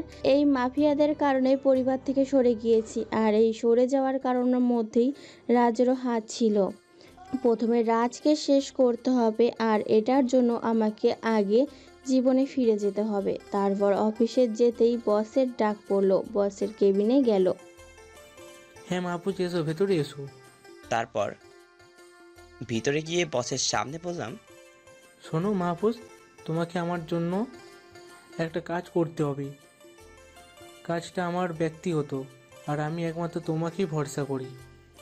তারপর বস যা বলল তা শুনে তো বুকের বাম পাশে চিনচিন ব্যথা শুরু করো। শোনো মাহফুজ, তোমাকে আমার জন্য একটা কাজ করতে হবে। কাজটা আমার ব্যক্তিগত, আর আমি একমাত্র তোমাকেই ভরসা করি। হ্যাঁ বলুন, কি বলবেন? দেখো মাহফুজ, রাজের নজর আমার কোম্পানির সাথে আমার মেয়ের দিকেও পড়েছে, তাই আমি আমার মেয়েকে বিয়ে দিতে যাচ্ছি। এই ব্যাপারে তুমি কি আমাকে সাহায্য করো? বসের যে কথা শুনে তো বুকের বাম পাশে চিনচিন ব্যথা অনুভব শুরু হলো। জীবনে একজনকে ভালোবাসলাম, তাও অন্যের হয়ে যাবে? ঠিক আছে বস, প্রয়োজন হবে আমাকে বলবেন। মন খারাপ করে বসের কেবিন থেকে বেরিয়ে গেলাম। তারপর নিজের কাজে চলে গেলাম। রাজ ওর ছেলেদের নিয়ে আড্ডায় বসে আছে। এমন সময় সিফাত ভাই আসে। সিফাত ভাইকে দেখে রাজ দাঁড়িয়ে যায়। সিফাত ভাই, আপনি এখানে হঠাৎ করে? কেমন আছেন আপনি? হ্যাঁ, আমি ভালোই আছি। তোর কি খবর? এই আপনার জন্য ভালো আছি। তো বলুন, কি কাজে আসলেন আমার কাছে? শোন রাজ, ভালো খবর আছে। আমি জানি তুই বিজয়ের কোম্পানিকে টার্গেট করেছিস। আবার প্রথম দেখাতে তার মেয়েকেও তোর ভালো লেগেছে। অতএব বিজয়ের মেয়েকে তুলে নিতে পারলেই বিজয় দুর্বল হয়ে যাবে। কিন্তু এখানে মাফিয়া কিং মাহফুজ বসে আছে, যার আন্ডারে আমরা কাজ করি। বলেন কি সিফাত ভাই? মাফিয়া কিং মাহফুজকে তো আমরা মেরে ফেলার জন্য অধীর আগ্রহে বসে আছি, কিন্তু এই মাহফুজ যে কোথায় থাকে তাই তো জানতাম না। এখন তো মারার জন্য সুবিধা হবে। হ্যাঁ, আরও একটা কথা জানতে পারছি যে মাহফুজ বিজয়ের মেয়েকে ভালোবাসে। অতএব বিজয়ের মেয়েকে জিম্মি করলেই মাহফুজ তোর হাতে লাগালে। আর আমিও মাহফুজকে মারার জন্য চেষ্টা করতেছিলাম, কিন্তু কোনোভাবেই কিছু করতে পারছিলাম না। এবার সুযোগ পাইছি মাহফুজকে মারার। হ্যাঁ ঠিক বলেছেন, আমি কাল রাতেই সব ব্যবস্থা করতেছি। মাহফুজ, ইনফরমার হাবি আর নিলয় রাজেদের এই প্ল্যান শুনে সাথে সাথে মাহফুজকে ফোন দেয়। মাহফুজ একটু বিশ্রাম নিচ্ছিল আর তখনই এই ফোনটা বেজে ওঠে। হ্যাঁ হাবিব, বল কি খবর? ভাই একদম তাজা খবর আছে। তারপর হাবিব রাজের প্ল্যান সম্পর্কে মাহফুজকে সব জানিয়ে দেয় আর সিফাত ভাই আপনাকে মারার প্ল্যান করেছে। ঠিক আছে, প্ল্যান আমার কাছেও আছে। আর কালকেই রাজের শেষ দিন। তুই শুধু একটা কাজ কর, রাজের কাছে খবর পৌঁছে দে যে বিজয় সাহেব তার মেয়ের বিয়ে ঠিক করে ফেলছে। বাকি সব আমি করব। ঠিক আছে ভাই। তারপর হাবিব রাজের কাছে খবর পৌঁছে দেয় যে বিজয় সাহেব তার মেয়েকে বিয়ে ঠিক করেছে। এ কথা শুনে রাজের মাথায় আগুন ধরে যায়। বিজয়ের বাচ্চার এত বড় সাহস যে ওর মেয়ের বিয়ে ঠিক করে, যেখানে আমি ওর মেয়েকে চাইছি। কালই ওর মেয়ে আর ওকে ধরে আনবো আর মাইন দিয়ে কোম্পানি বাড়ি সব উড়িয়ে দিব। এদিকে মাহফুজ অন্য প্ল্যান করতে বসে আছে। ও রাজকে কালই মাটির সাথে মিশিয়ে দিবে। এতদিন চুপ করেছিল, কিন্তু এখন আর নয়। মাহফুজ তাহসিনের কাছে ফোন করে। তাহসিন, তুই কোথায় আছিস? এই তো এক জায়গায় একটু কাজে আসছে। আজ বিকালে মাফিয়ার সব ছেলেদের খবর দিয়ে আড্ডায় আসতে বল। ঠিক আছে, আমি সব ব্যবস্থা করতেছি। বিকেলে অফিস ছুটি হলে মাহফুজ বাসায় চলে যায়। বাসায় গিয়ে রেডি হয়ে আড্ডায় চলে যায়। গিয়ে দেখে আগের থেকেই সবাই এসে বসে আছে। তারপর মাহফুজ আড্ডায় ঢুকে যায়। মাহফুজকে দেখে সবাই দাঁড়িয়ে যায়। তারপর মাহফুজ একটি চেয়ারে গিয়ে বসে। হ্যাঁ বল মাহফুজ, কি জন্য ডেকেছিস?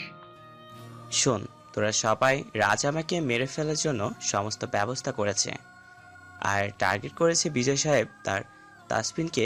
ওরা জেনে গেছে যে আমি তাসফিনকে ভালোবাসি, তাই তাসফিনকে দিয়ে আমাকে ধরাবে। বিজয় সাহেবকে মাইন্ড দিয়ে উড়িয়ে দেওয়ার ভয় দেখিয়েছে। রাজ মনে হয় আজ রাতেই মাইন্ড লাগাবে বিজয় সাহেবের কোম্পানির বাড়ির চারপাশে। ওরা কিছুই করতে পারবে না, আমরা সবাই আছি। আর শোন তাহসিন, তুই আমাদের ছেলের দুইটা গ্রুপ কর।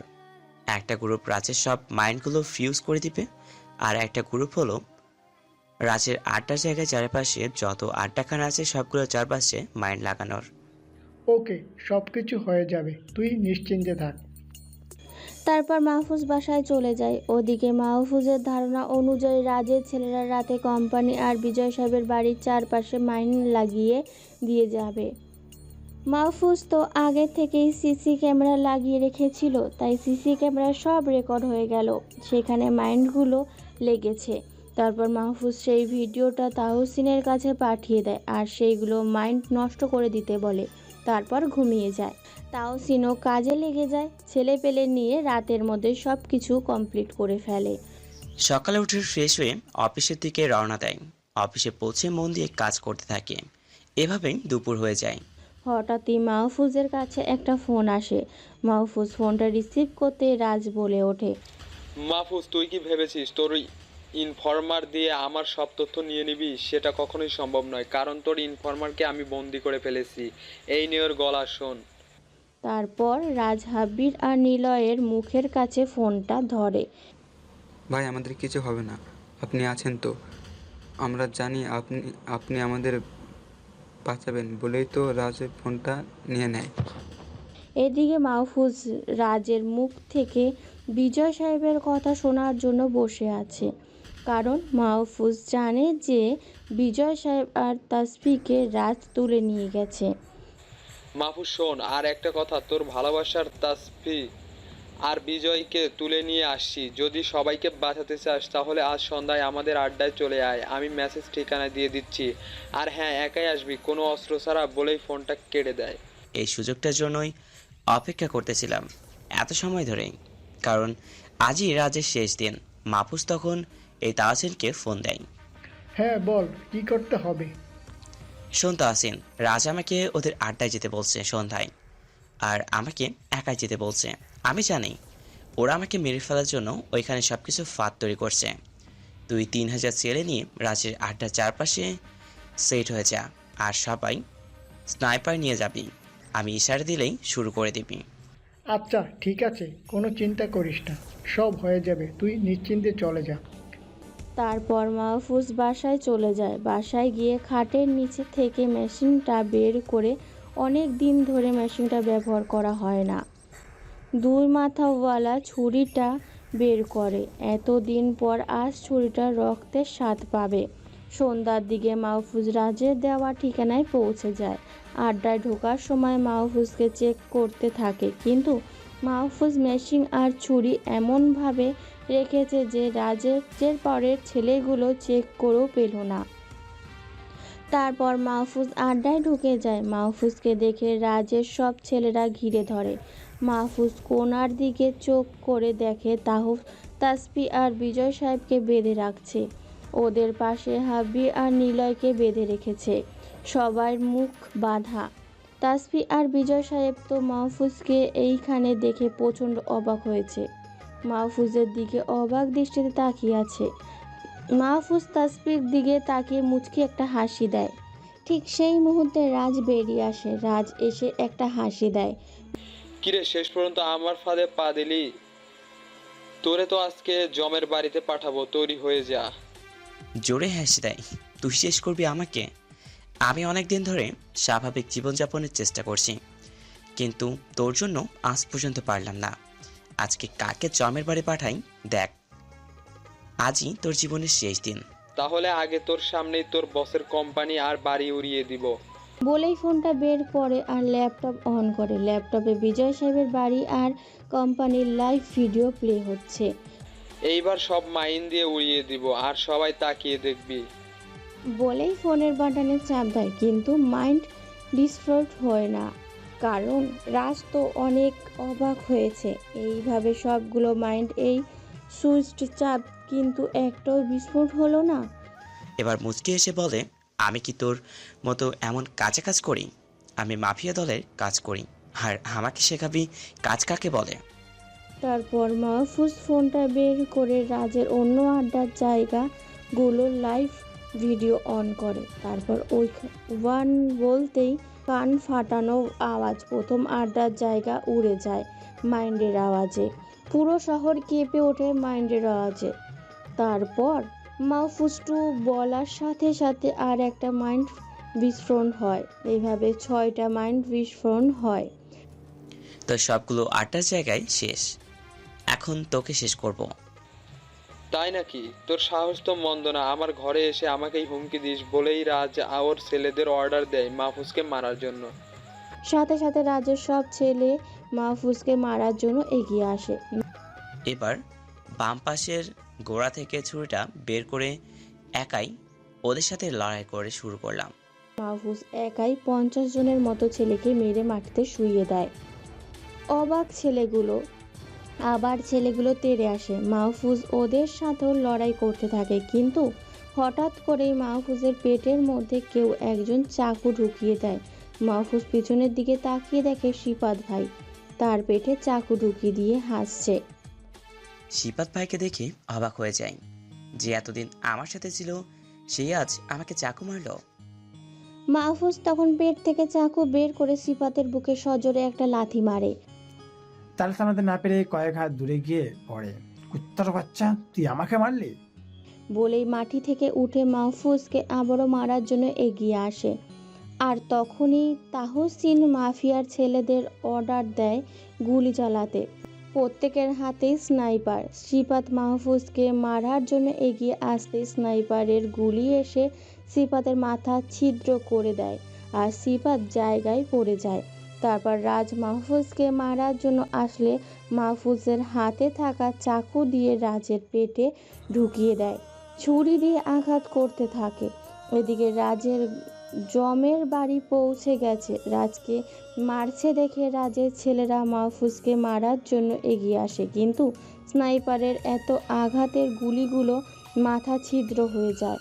এই দেখে বাকিরা পালানোর জন্য আড্ডার বাইরে দৌড়ে চলে যায়, কিন্তু মাহফুজের ছেলেরা আগের থেকেই আড্ডার চারপাশ ঘেরাও করে ফেলেছে। বাকিদেরও মাথা খুলি ছিদ্র হয়ে যায়। তাহসিন দৌড়ে এসে সবার হাত পায়ে বাঁধন খুলে দেয়। এগিয়ে মাহফুজের যেন দুনিয়াদারি অন্ধকার হয়ে গেছে, আর কিছুক্ষণ পর হয়তো সে পরকালের বাসিন্দা হয়ে যাবে। মাহফুজ আস্তে আস্তে মাটিতে লুটিয়ে পড়ে। মাহফুজের এই অবস্থা দেখে সবাই মাহফুজের কাছে দৌড়ে যায়। তাসফি তো কেঁদেই চলেছে। খেয়াল করে দেখে মাহফুজের পুরো শরীরে রক্ত লাল হয়ে গেছে। পেটের মাঝখানে চাকুর আঘাতে অনেক বড় ক্ষত হয়ে গেছে, সেখান থেকে অজরে রক্ত পড়ছে। মাহফুজ, তুমি আমাকে ছেড়ে চলে যেতে পারো না। তুমি একবার আমার সাথে কথা বলো। এই মাহফুজ, একবার উঠে দেখো, আমি তোমার কাছে বসে কাঁদছি। তোমার কি একটুও মার হয় না আমাকে কাঁদতে দেখে? একটি বার আমার সাথে কথা বলো না। এই মাহফুজ, উঠে দেখো না একবার। কিন্তু মাহফুজের কোনো সাড়া শব্দ নেই। মাহফুজের নিথর দেহ মাটিতে পড়ে আছে, পুরো ফ্লোরে রক্ত লাল হয়ে গেছে। মাহফুজের ছেলেরাও সামনে কেঁদে যাচ্ছে। এ মাহফুজ, উঠ না একবার। দেখ, আমি তাওসিন, তোর প্রাণের বন্ধু। তুই তো আমার প্রাণের ভাই। একবার কি আমার সাথে কথা বলবি না? কিন্তু তবুও মাহফুজের কোনো সাড়া নেই। এবার তাহসিন মাহফুজের বুকের সাথে কান লাগিয়ে দেয়, মাহফুজ শ্বাস নিচ্ছে কিনা দেখার জন্য। বুকের সাথে কান লাগানোর পর এই তাহসিন ছিটকে কয়েক হাত সরে যায়। এ মাহফুজ, তুই শ্বাস নিচ্ছিস না কেন? তুই মারা গেলে আমি কাকে নিয়ে বাঁচবো? এইটা শোনার পরে তাসফির কান্নার গতি তো আরও বেড়ে যায়। বিজয় সাহেবও কেঁদে যাচ্ছে। তাসফি মাহফুজকে জড়িয়ে ধরে কাঁদতে থাকে। এটা দেখে বিজয় সাহেব অবাক হয়ে যায়। বিজয় সাহেবের যা বোঝার বুঝে গেছে। মাহফুজের নিথর দেহ পড়ে আছে, সবার সামনে কান্না করে যাচ্ছে। তাসফি তো পাগল পাগল হয়ে গেছে কাঁদতে কাঁদতে। হঠাৎই মাহফুজ জোরে শ্বাস নিয়ে ওঠে। এটা দেখে সবাই প্রচণ্ড খুশি হয়, মাহফুজ বেঁচে আছে। এই, তোরা গাড়ি নিয়ে আয়, মাহফুজকে হাসপাতাল নিয়ে চল এক্ষুনি। তাসফি তো মাহফুজকে জড়িয়ে ধরে কেঁদেই চলেছে। তারপর মাহফুজকে গাড়িতে করে হাসপাতালে নেওয়া হয়। সারা রাস্তায় তাসফি মাহফুজকে জড়িয়ে ধরে রেখে হাসপাতালে নেওয়ার পর মাহফুজকে অপারেশন রুমে নেওয়া হয়। পুরো হাসপাতালে মাহফুজের ছেলেরা দাঁড়িয়ে আছে। হাসপাতালের এক ফোঁটা জায়গাও বাকি নেই। মাহফুজের ছেলেরা কেঁদে চলেছে। তাহসিন অপারেশন রুমের বাইরে পায়চারি করছে, দেখে তার মেয়ে কেঁদে চলেছে। এটা দেখে তাসফিকে বললেন, কিরে মা, তুই কি মাহফুজকে ভালোবাসিস? তার বাবার কথা শুনে অবাক হয়ে তাকাই। বাবা কেমন করে বুঝলো? কিরে মা, বল, তুই কি মাহফুজকে ভালোবাসিস? এবার আর সামলাতে পারলো না নিজেকে, বাবাকে জড়িয়ে ধরে হু হু করে কেঁদে দিল। হ্যাঁ বাবা, আমি মাহফুজকে অনেক ভালোবাসি। মাহফুজের মন অনেক ভালো। মাহফুজও আমাকে ভালোবাসে। তুই কি সত্যি ওকে ভালোবাসিস? হ্যাঁ বাবা, অনেক বেশি। মাহফুজও আমাকে ভালোবাসে। আমি ওকে ছাড়া বাঁচবো না। প্লিজ তুমি মাহফুজকে আমার কাছে ফিরিয়ে দাও। কাঁদিস না মা, তোর কান্না যে আমার সহ্য হয় না। চিন্তা করিস না, আল্লাহ নিশ্চয়ই মাহফুজকে ভালো করে দেবেন। তাসফি তার বাবার কোলে মাথা রেখে ফুপিয়ে ফুপিয়ে কেঁদে চলেছে। এর মধ্যে ডক্টর এসে বলে যে মাহফুজ ইমিডিয়েটলি 2 ব্যাগ রক্ত লাগবে, না হলে ওনাকে বাঁচানো সম্ভব নয়। ডাক্তার সাহেব, আমি রক্ত দিব, কারণ মাহফুজ আর আমার রক্তের গ্রুপ একই, দুজনের এই ও পজিটিভ। কিন্তু 1 ব্যাগে তো হবে না, 2 ব্যাগ লাগবে। ডাক্তার, আমার রক্ত ও পজিটিভ, আমি রক্ত দিব।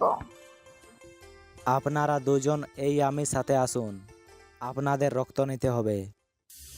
তারপর ডক্টর রক্ত নিয়ে আবারও অপারেশন রুমে ঢুকে যায়।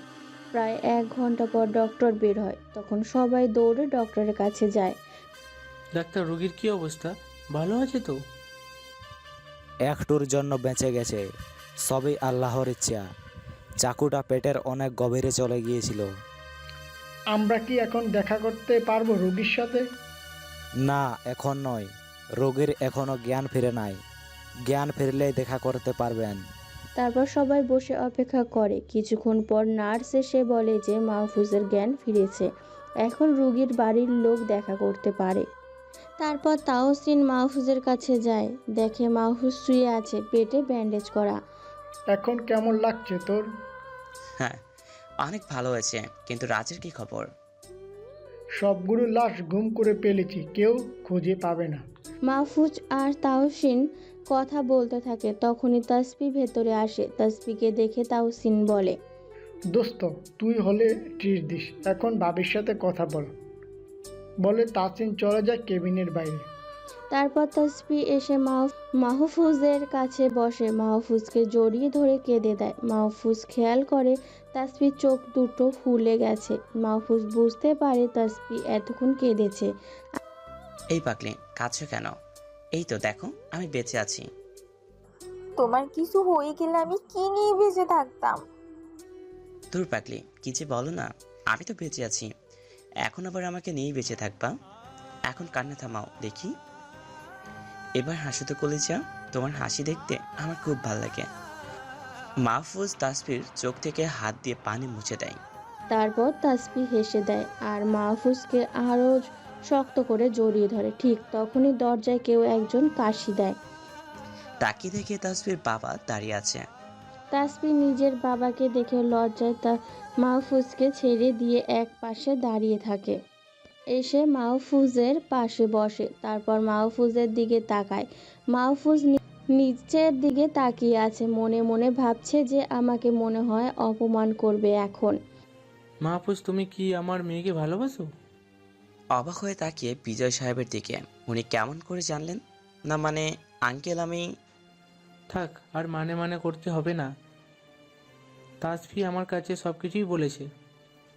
তখন তাসফির দিকে তাকালাম, দেখি লজ্জায় মাথা নিচু করে রাখছেন। মনে মনে বললাম, কত বড় ফাজিল, ওর বাবার কাছে সব বলে দিছে। কিন্তু মাহফুজ, আমার একটা বিষয় ঘটকা লাগছে। জি আঙ্কেল, কোন বিষয়ে? তুমি রাজের মতো এত বড় মাফিয়াকে মারা যে কোনো মানুষের পক্ষে সম্ভব নয়, আর তুমি মেরে ফেললে। আর তোমার সাথে এত ছেলে পেলে কিভাবে আসলো? তুমি কে বলো তো? আঙ্কেল, আমি আবার কি হতে যাব? আমি আপনার বডিগার্ড। না, এইটা তোমার আসল পরিচয় নয়।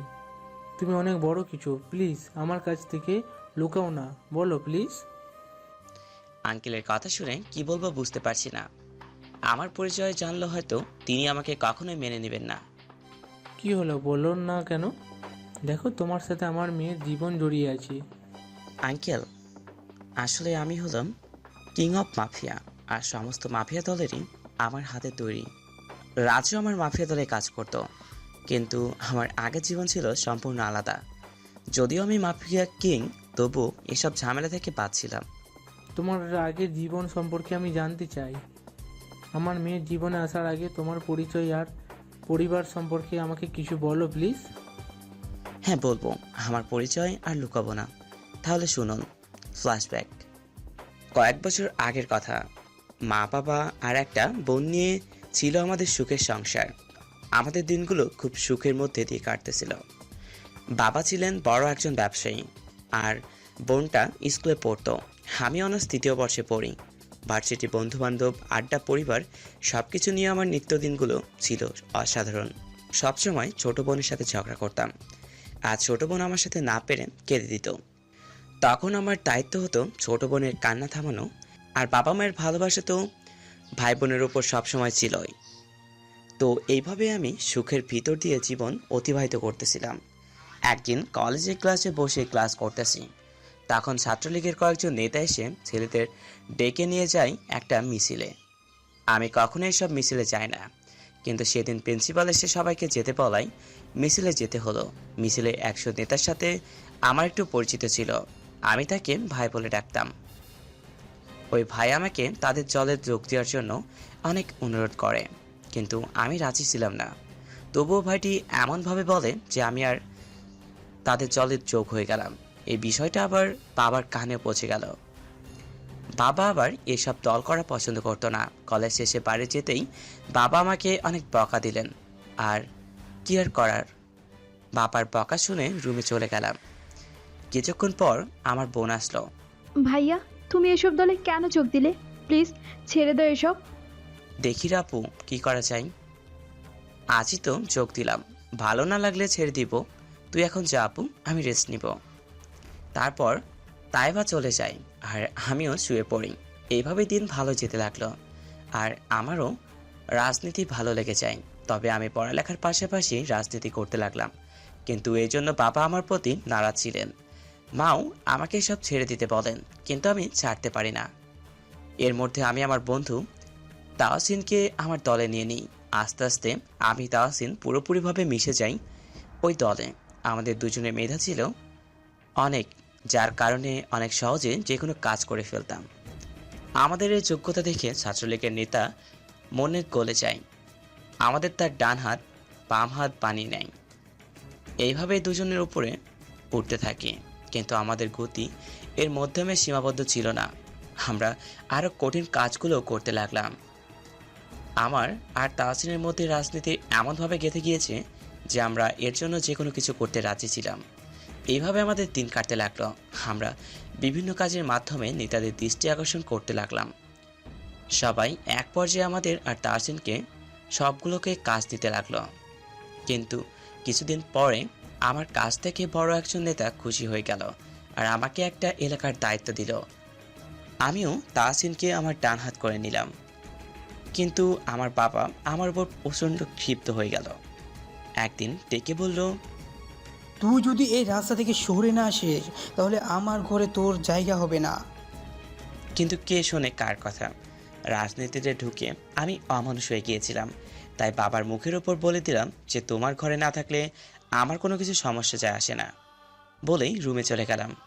পরের দিন সকালে ঘুম থেকে উঠে শুনতে পেলাম যে আমাদের বিপরীত দলের নেতার ভাই আসিফ তাহসিনকে মেরেছে। এটা শুনে আমার মাথায় রাগ উঠে গেল। আমি আমার ছেলেদের ফোন করে বললাম যেন যেখানে আসিফকে দেখতে পাবি আমাকে জানাবি। তারপর ফ্রেশ হয়ে খেতে বসলাম। এরপর একজন ফোন করে বলে যে আসিফ চৌরাস্তার মোড়ে আছে। তাই তখনই খাওয়া ছেড়ে উঠে চলে গেলাম। গিয়ে দেখি আসিফ দাঁড়িয়ে আছে। আমি তখনই গিয়ে আসিফকে মারতে শুরু করলাম। আমার এতটা রাগ হয়ে গিয়েছিল যে মারতে মারতে আমি আসিফকে মেরে ফেলেছিলাম। আর এই খবরটা চলে গেছে আসিফের ভাইয়ের কানে। এরপর আসিফের ভাই আমাকে মারার জন্য আমার বাড়িতে যায়, কিন্তু আমাকে না পেয়ে পুরো বাড়ি ভেঙে তছনছ করে দিয়ে আসে। বিকেলে আমি বাড়িতে গেলে আমার মাথা ঘুরে যায়। বাড়ির ওই অবস্থা দেখে তখনই বাবা আমার সামনে আসে। তুই আমার ছেলে হতে পারিস না। তোর মতো একটা কুলাঙ্কা ছেলেকে আমি মানুষ করতেছি এতদিন ধরে। একজন খুনি কখনো আমার ছেলে হতে পারে না। আজ থেকে তোকে আমি তেজ্য পুত্র ঘোষণা করলাম। তুই এখনই আমার বাড়ি থেকে চলে যাবি। তখন বাবার কথাগুলো যেন আমার কলিজা ছিঁড়ে গেল। ঠিকই তো, আমি একজন খুনি। তারপর কাঁদতে কাঁদতে বাড়ি থেকে বের হয়ে আসলাম। রাস্তায় চায়ের দোকানে গেলাম। গিয়ে দেখি তাহসিনও আমার মতো চায়ের দোকানে বসে আছে। কিরে তাহসিন, এভাবে বাংলার পাঁচের মতো বুক করে বসে আসিস কেন? দোস্তেরে এসব ঝামেলা জড়িয়েছে বলে আমাকে বাড়ি থেকে বাবা অনেক অপমান করে বের করে দিয়েছে। তাহসিনের কথায় তখন মৃদু হাসলাম যে ওরও আমার মতো একই অবস্থা। তারপর দোকান থেকে বের হয়ে আমাদের নেতার কাছে গেলাম, যার আন্ডারে আমরা কাজ করতাম। কিন্তু সেই নেতা আমাদেরকে খুনি অপবাদ দিয়ে তাড়িয়ে দিল। সেইখানে আমাদের জায়গা হলো না। এইবার মনে করলাম বাড়িতে ফিরে যাই, কিন্তু তখন মনে পড়ল যে বাবা আমাকে বাড়ি থেকে বের করে দিয়েছে। তারপর কি আর করব? আমার আর তাহসিনের কোনো জায়গায় আশ্রয় জুটল না। তখন উপলব্ধি করতে পারলাম যে পরিবারের ভূমিকা কতটুকু। এই নেতার শুধু তাদের স্বার্থের জন্য আমাদের গরুর মতো খাটাই। তখন আমি প্রতিজ্ঞা করলাম যেভাবেই হোক আমি মাফিয়াদের কিং হব, নিজেই নিজের মাফিয়ার দল তৈরি করব। আর যারা আমাদের সাথে প্রতারণা করছে বা করবে এদের আমি জীবিত রাখবো না। এখানে একটা কথা বলে রাখি যে আমি কোনো দলের বিরুদ্ধে বলছি না। এখানে শুধু আমার মন করা কথা বলছি, তাছাড়া কিছুই না। তখন আমি আর তাহসান রাস্তার মাঝে ঘুরতে লাগলাম। অনেক অসহায় হয়ে পড়লাম আমরা দুজন। প্রত্যেক দিন নিজের খাবার জুটানো কষ্ট হয়ে যায়। বেঁচে থেকেও মারা যেতে লাগলাম দুজনে। কিন্তু এভাবে আর কতদিন চলবে? পেট তো চালাতে হবে। তাই কাজের সন্ধানে বেরিয়ে গেলাম দুজনে, কিন্তু ভালো কোনো কাজ পেলাম না। অবশেষে পেটের দায়ে খারাপ কাজের সাথে যুক্ত হয়ে গেলাম। সব রকমের খারাপ কাজ করতে লাগলাম। এমন কোনো খারাপ কাজ ছিল না যে আমরা করতাম না। চুরি থেকে শুরু করে খুন পর্যন্ত করতে লাগলাম। এক পর্যায়ে মাফিয়া দলের সাথে যুক্ত হয়ে গেলাম। দুজনে একসাথে আমাদের কাজে গতি দেখিয়ে ওপরের লেভেলে পাঠানো হলো। কিন্তু আমি তো আগেই ভেবে রেখেছি যে আমি নিজেই দল তৈরি করব।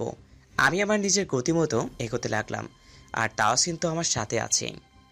তারপরে বড় বড় নেতাদের সাথে কাজ করতে লাগলাম, আর গোপনের কৌশলে মাফিয়ার ক্রুদের আমাদের দলে আনতে লাগলাম। তাহসিনকে এখানে আমার ডান হাত বানালাম। কিছুদিন পরে আমার বিচার একটা দল হয়ে গেল।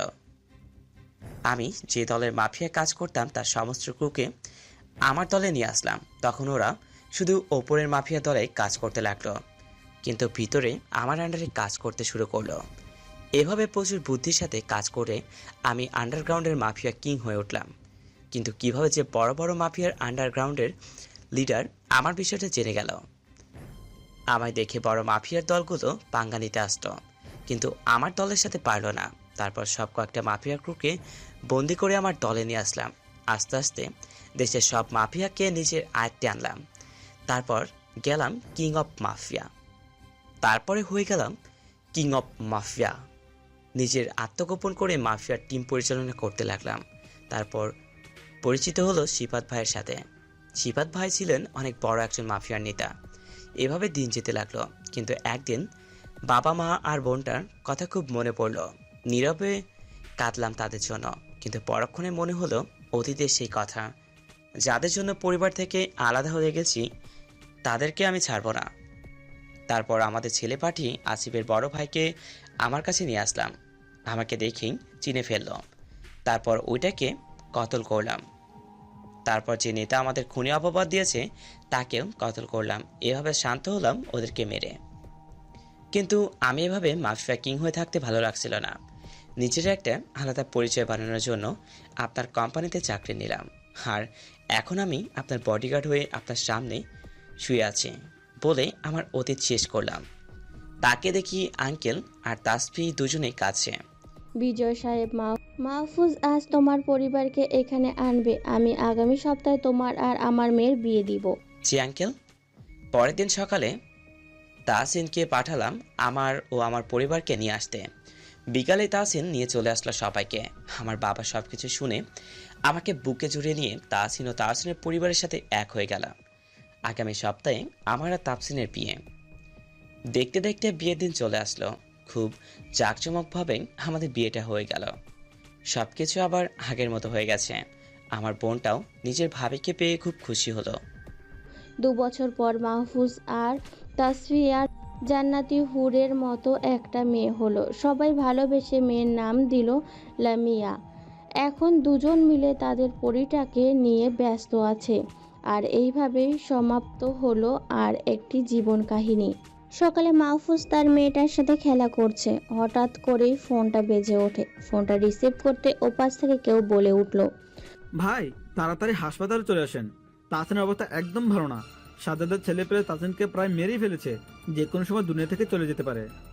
মাহফুজ কথাটা শুনে মাটিতে বসে পড়ে, যেন পায়ের নিচ থেকে মাটি সরে গেল। তাহসিন মাহফুজের নিজের ভাই থেকেও বেশি। চোখ দিয়ে অঝরে পানি পড়ছে। নিজের কানকে যেন বিশ্বাস করতে পারছে না। আর কিছু না ভেবে মেয়েটাকে ওর মায়ের কাছে দিয়ে তারপর স্টোর রুম থেকে মেশিনটা নিয়ে বেরিয়ে পড়ে। আর জেরিকে ফোন করে বলে দেয় মাফিয়ার যত ছেলে পেলে আছে সবাইকে আড্ডায় একজোট হওয়ার জন্য। তারপর যেন হাসপাতালে চলে আসে। আচ্ছা ঠিক আছে ভাই। গাড়িটা অনেক জোরে ড্রাইভ করে হাসপাতালে চলে যাই। তারপর তাহসিনের কেবিনের ঠিকানা নেই। ভিতরে গিয়ে দেখি কয়েকজন ক্রু দাঁড়িয়ে আছে। মাহফুজকে দেখে কান্না করে দেয়।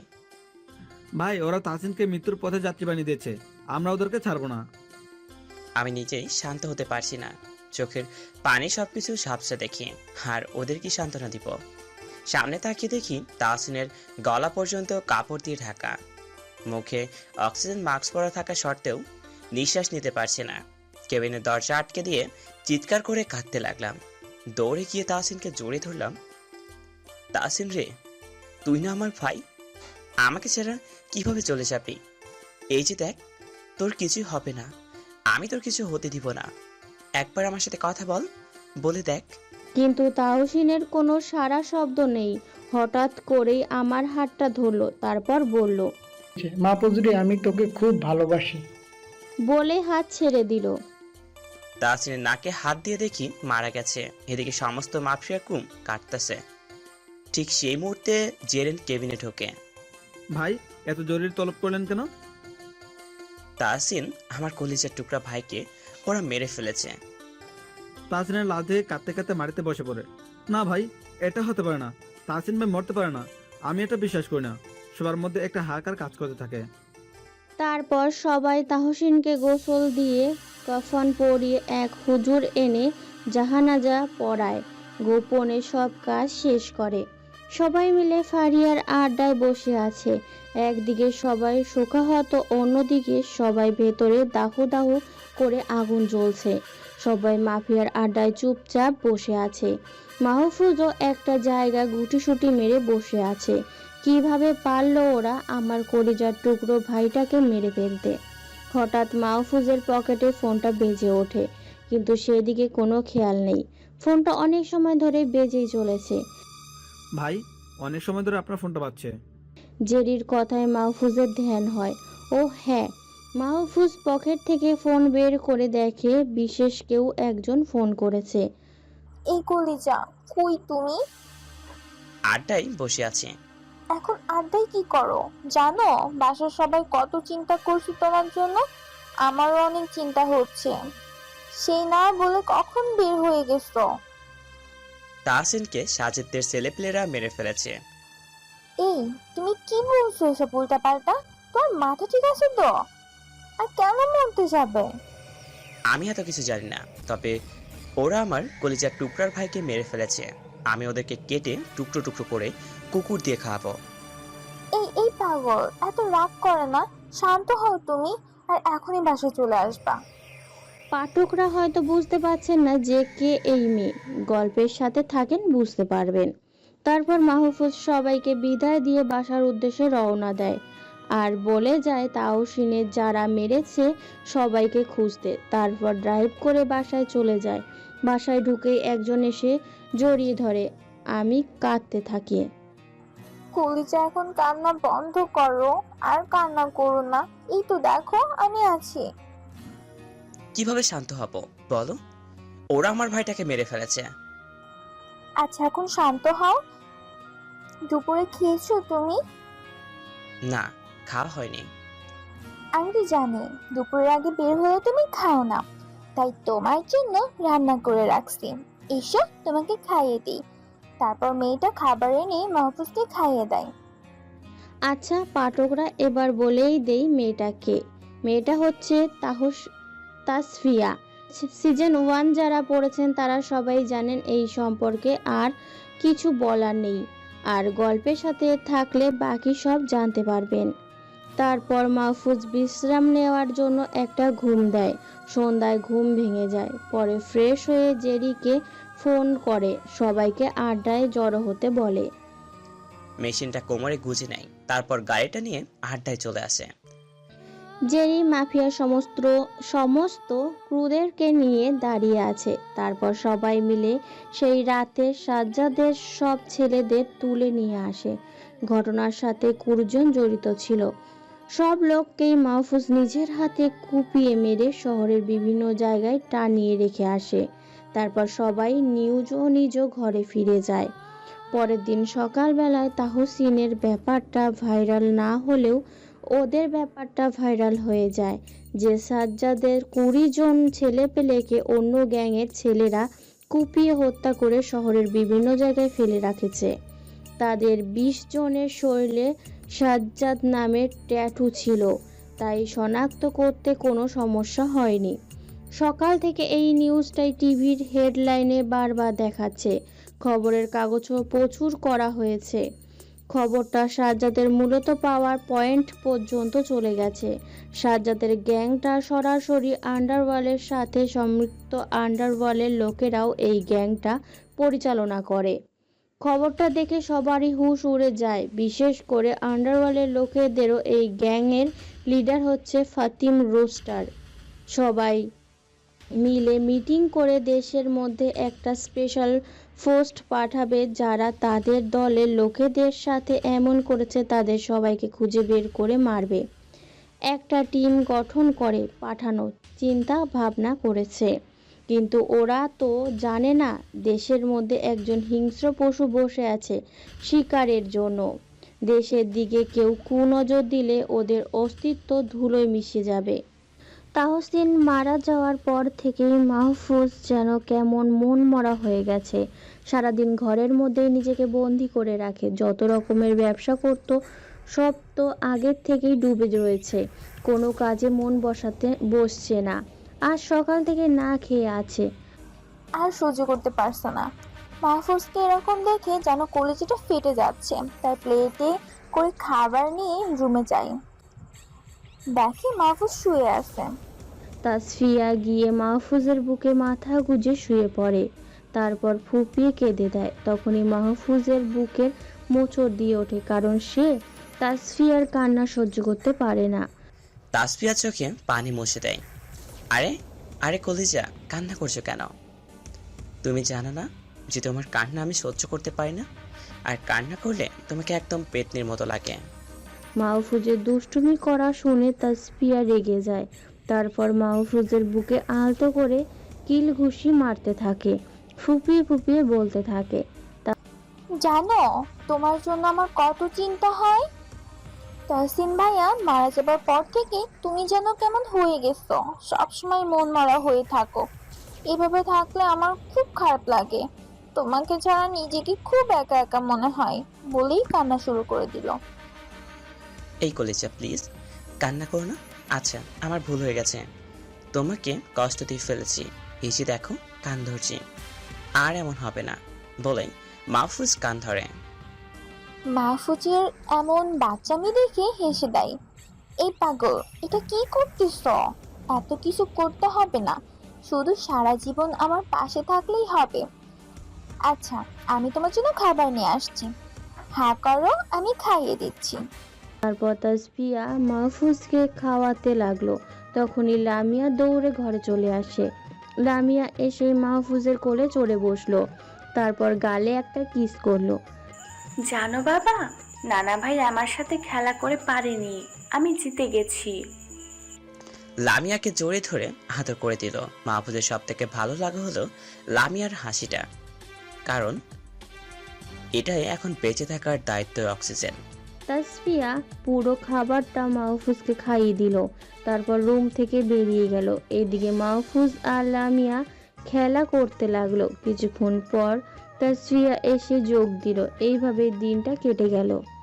পরের দিন ফজরের সময় মাহফুজের ঘুম ভেঙে গেল।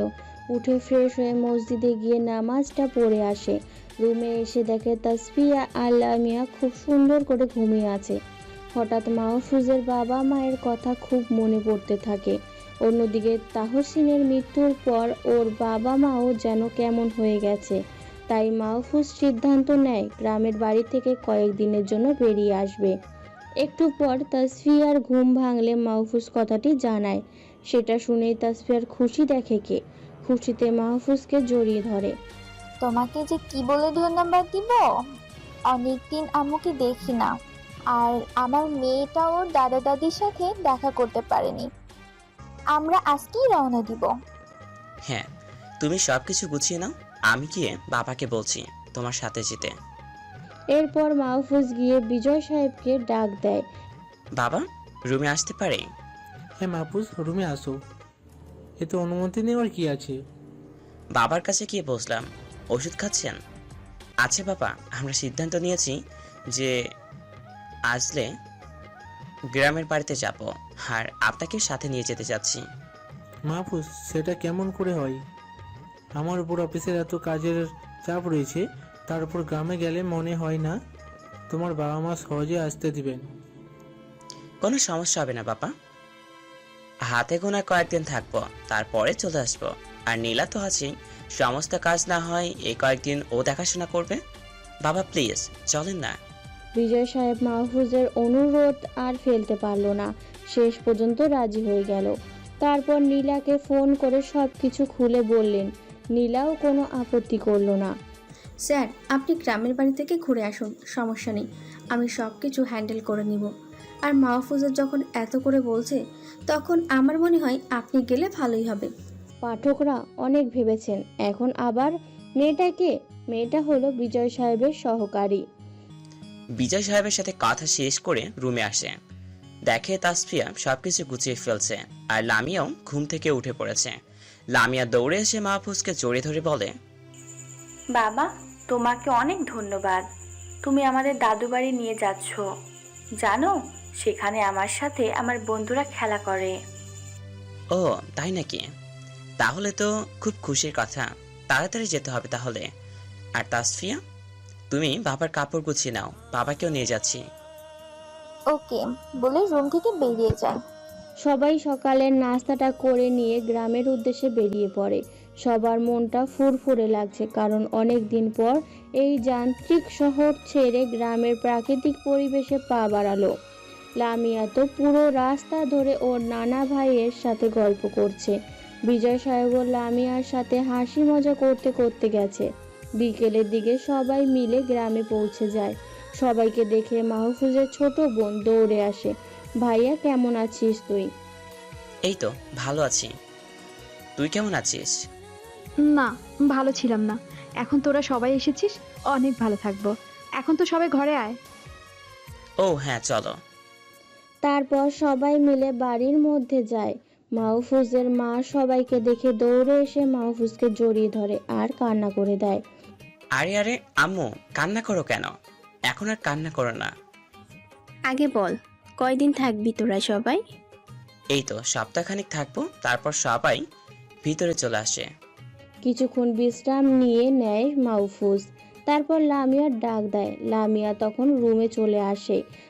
বলো বাবা, ডাকছো কেন? আম্মু চলো আমরা বাইরে থেকে ঘুরে আসি। তারপর তাসফিকেও সাথে নেয়। বাইরে যেতে গেলেই মাহফুজের আম্মু এসে পথ আটকায়। মাহফুজ, কই যাচ্ছিস তুই? এই তো আম্মু, বাইরে থেকে একটু ঘুরে আসি। বাইরে যাচ্ছিস, ভালো কথা। এলাকা এখন বেশি ভালো নাই, কোনো প্রকার মারামারি করে আসবি না। ওকে ঠিক আছে বলে তিনজনে বাইরে বেরিয়ে যায়। কিছুক্ষণ ধরে সবাই সৌন্দর্য উপভোগ করে, তারপর একটা রাস্তা দিয়ে হাঁটতে থাকে। হঠাৎই দূরে দেখতে পায় কিছু লোকের ভিড়। মাহফুজ কৌতূহলবশত সেখানে যায়। ভিড় ঠেলে সামনে আগাতেই দেখে কিছু ছেলেপেলে মিলে একটা বয়স্ক লোককে খুব মারছে। মাহফুজ সেটা দেখে ছেলেগুলোকে ধাক্কা মেরে দূরে সরিয়ে দেয় আর লোকটাকে মাটি থেকে ওঠায়। চাচা, আপনি ঠিক আছেন তো? লোকটা হ্যাঁ বলে মাথা নাড়ায়। ঠিক তখনই একটা ছেলে এসে মাহফুজের পিঠে একটা লাথি মারে। সাথে সাথে বেশ কয়েক হাত দূরে গিয়ে মাহফুজ পড়ে যায়। সেটা দেখে লামিয়া বাবা বলে চিৎকার দিয়ে মাহফুজের কাছে চলে যায়। তাসফিয়াও দৌড়ে মাহফুজকে আগলে নেয়। বাবা, তোমার কিছু হয়নি তো? দাঁড়াও মা, ওদের একটু শিক্ষা দিয়ে আসি। মাহফুজ সামনে তাকিয়ে দেখে ওরা আবার লোকটাকে মারছে। এবার লোকটা ওদের কাছে হাত জোর করে মিনতি করছে তাকে ছেড়ে দেওয়ার জন্য। চারপাশের লোকজন এসব দেখে মজা নিচ্ছে। লামিয়াকে কোলে নিয়ে শান্ত করে মাহফুজ ওদের কাছে গিয়ে আটকায়। আরে ভাই, উনি বৃদ্ধ মানুষ, ওনাকে মারছেন কেন? এই তুই কে রে?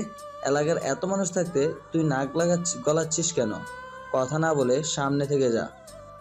আরে ভাই, এভাবে মারলে উনি তো মারা যাবে। সবার কথাবার্তা শুনে তাসফিয়া তো মূর্তির মতো দাঁড়িয়ে আছে, সাথে অনেক ভয়ও করছে যদি কিছু হয়ে যায়। একটা ছেলে আকাশের বুকে সজোরে একটা লাথি মারে। এই তোর এত লাগে কেন রে? দাঁড়া, তোর এই লোকটার মতো অবস্থা করছি। মাহফুজ দূরে ছিটকে গিয়ে পড়ে। মাহফুজের রাজকন্যাটার কোলে থাকা ঠাস করে মাটিতে পড়ে যায়। একটা ছেলে লামিয়াকে তুলে নিয়ে ফিকে মারে। লামিয়া ব্যথা পেয়ে কান্না করে দেয়। এবার মাহফুজের মাথায় তো রাগ উঠে যায়। পাশে থেকে একটা লাঠি নিয়ে সব কটাকে এলোপাথারি মারতে শুরু করে। সবার তো মার খেয়ে মাটিতে গড়াগড়ি শুরু করে দেয়। তখনই তাসফিয়া মাহফুজের কাছে আসে। মাহফুজ, তুমি ওদেরকে ছেড়ে দাও আর মেরো না ওদেরকে। এই তুই কাজটা কিন্তু ভালো করলি না। তুই জানিস না কাদের গায়ে হাত দিয়েছিস। আজকেই তোর জীবন শেষ করে দিব। কত বড় সাহস, আমাদের সাথে পাঙ্গা নিস। আমাদের আরো ছেলেপেলে আসতেছে, তোকে কেটে টুকরো করব। মনে মনে হাসছে। আমার ছেলেরা আমার সাথে পাঙ্গা নেয়। একটু পরেই 50 থেকে 60 জনের মতো আরো ছেলেপেলে চলে আসে। তাসফিয়া, তুমি লামিয়াকে রাখো, আমি ওদের 12টা বাজিয়ে আসি। পেছন থেকে মেশিনটা বের করে ওদের সামনে ধরে। সাথে সাথে ছেলেগুলো ভয় পেয়ে পিছনে সরে যায়। কারো মুখ দিয়ে কোনো কথা বের হচ্ছে না। গ্রামবাসীরাও ভয় পেয়ে আছে। এই তোরা কোন দলের রে? তোরা যে দলের পাওয়ার নিয়ে চলিস সেই মাফিয়ার রুলস কি জানিস তোরা? এই তুই হাতের থেকে মেশিন ফেলে দে, তারপর আমাদের সাথে লাগতে আয়, দেখি কেমন পারিস। তোদের সাথে আমার লাগার কোনো দরকার নাই। আমার নাম শুনলেই তোদের আত্মার পানি শুকিয়ে যাবে। ওদের মধ্যে থেকে লিডার যেটা সে বলে উঠল, এই তুই কে রে, এত বকবক করছিস? মাহফুজ মাহমুদের নাম শুনেছিস কখনো? যে কিনা কিং অফ মাফিয়া। হ্যাঁ, নাম তো শুনেছি, আর আমরা তো সেই মাফিয়ার লোক, কিন্তু তোকে কখনো দেখিনি। সেই মাহফুজ মাহমুদ হলো আমি। কিন্তু সবার মনে একটাই খটকা লাগে, আসলে কি কিংস অফ মাফিয়া না নকল? আচ্ছা, আমরা কখনো আমাদের বসকে দেখিনি, তবে তার ব্যাপারে একটা কথা জানি, যে তার হাতের মধ্যে কিং নামের একটা ট্যাটু আছে। যদি দেখাতে পারো তাহলে মেনে নেব যে তুমি আসল। তখনই শার্টের হাতারটা উপরে ওঠাই, সাথে সাথে ট্যাটুটা বের হয়ে আসে। ভয়েতে যেন তাদের আত্মা বের হয়ে যাওয়ার কায়দা। সবাই মাটিতে মাথা নিচু করে বসে পড়ে, আর লিডারটা মাহফুজের পায়ের ওপর এসে হুমড়ি খেয়ে পড়ে। প্লিজ ভাই, আমাদেরকে মাফ করে দেন, আমাদের ভুল হয়ে গেছে। এই তোদের মতো কিছু লিডারদের জন্য মাফিয়া নামের বদনাম হচ্ছে।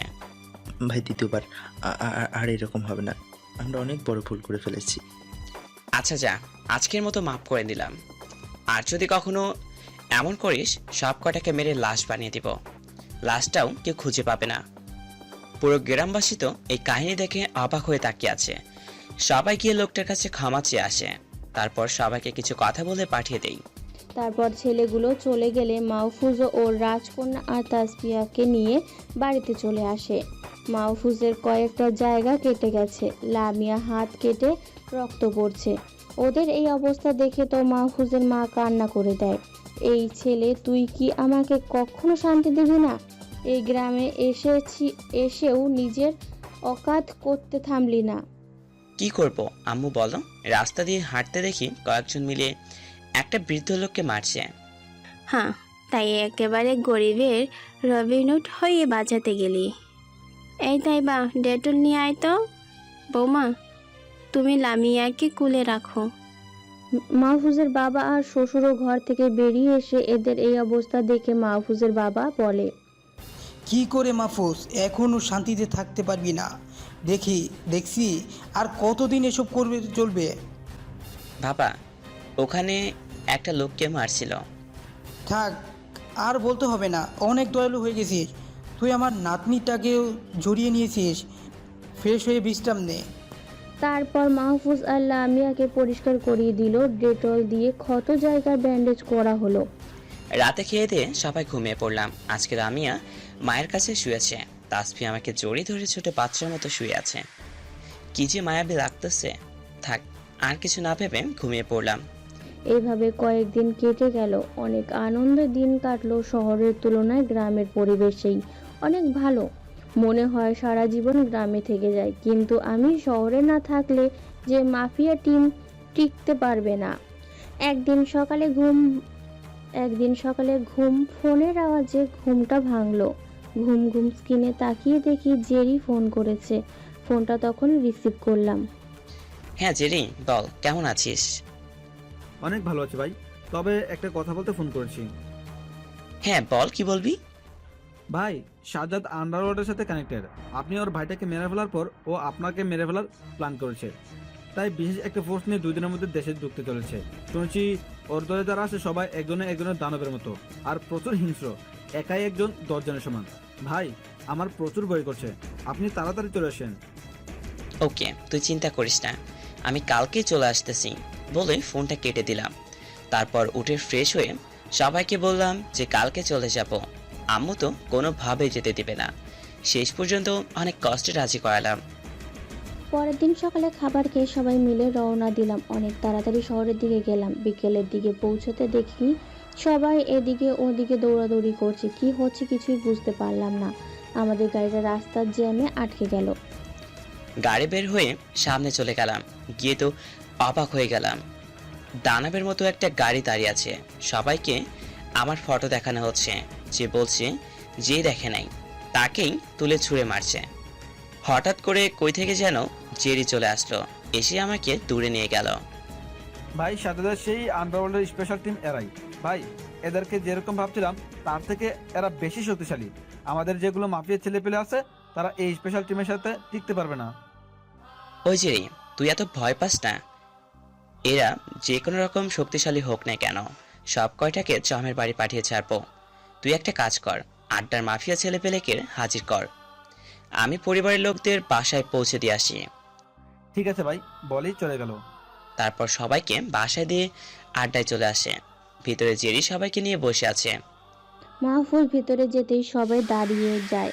সবার মনে একটাই ভয়ের ছাপ। মাহফুজ গিয়ে জেরির পাশে বসে। ভাই এখন আমরা কি করব? গোপন সূত্র থেকে জানতে পারলাম সাজ্জাদ দেশে চলে এসেছে। কালকে আপনার উপর অ্যাটাক করবে, তারপর এখানে রাজত্ব করবে। সাজ্জাদের তো রাগ রয়েছে আপনার উপর, কারণ আপনি ওর ভাইটাকে মেরে ফেলেছেন।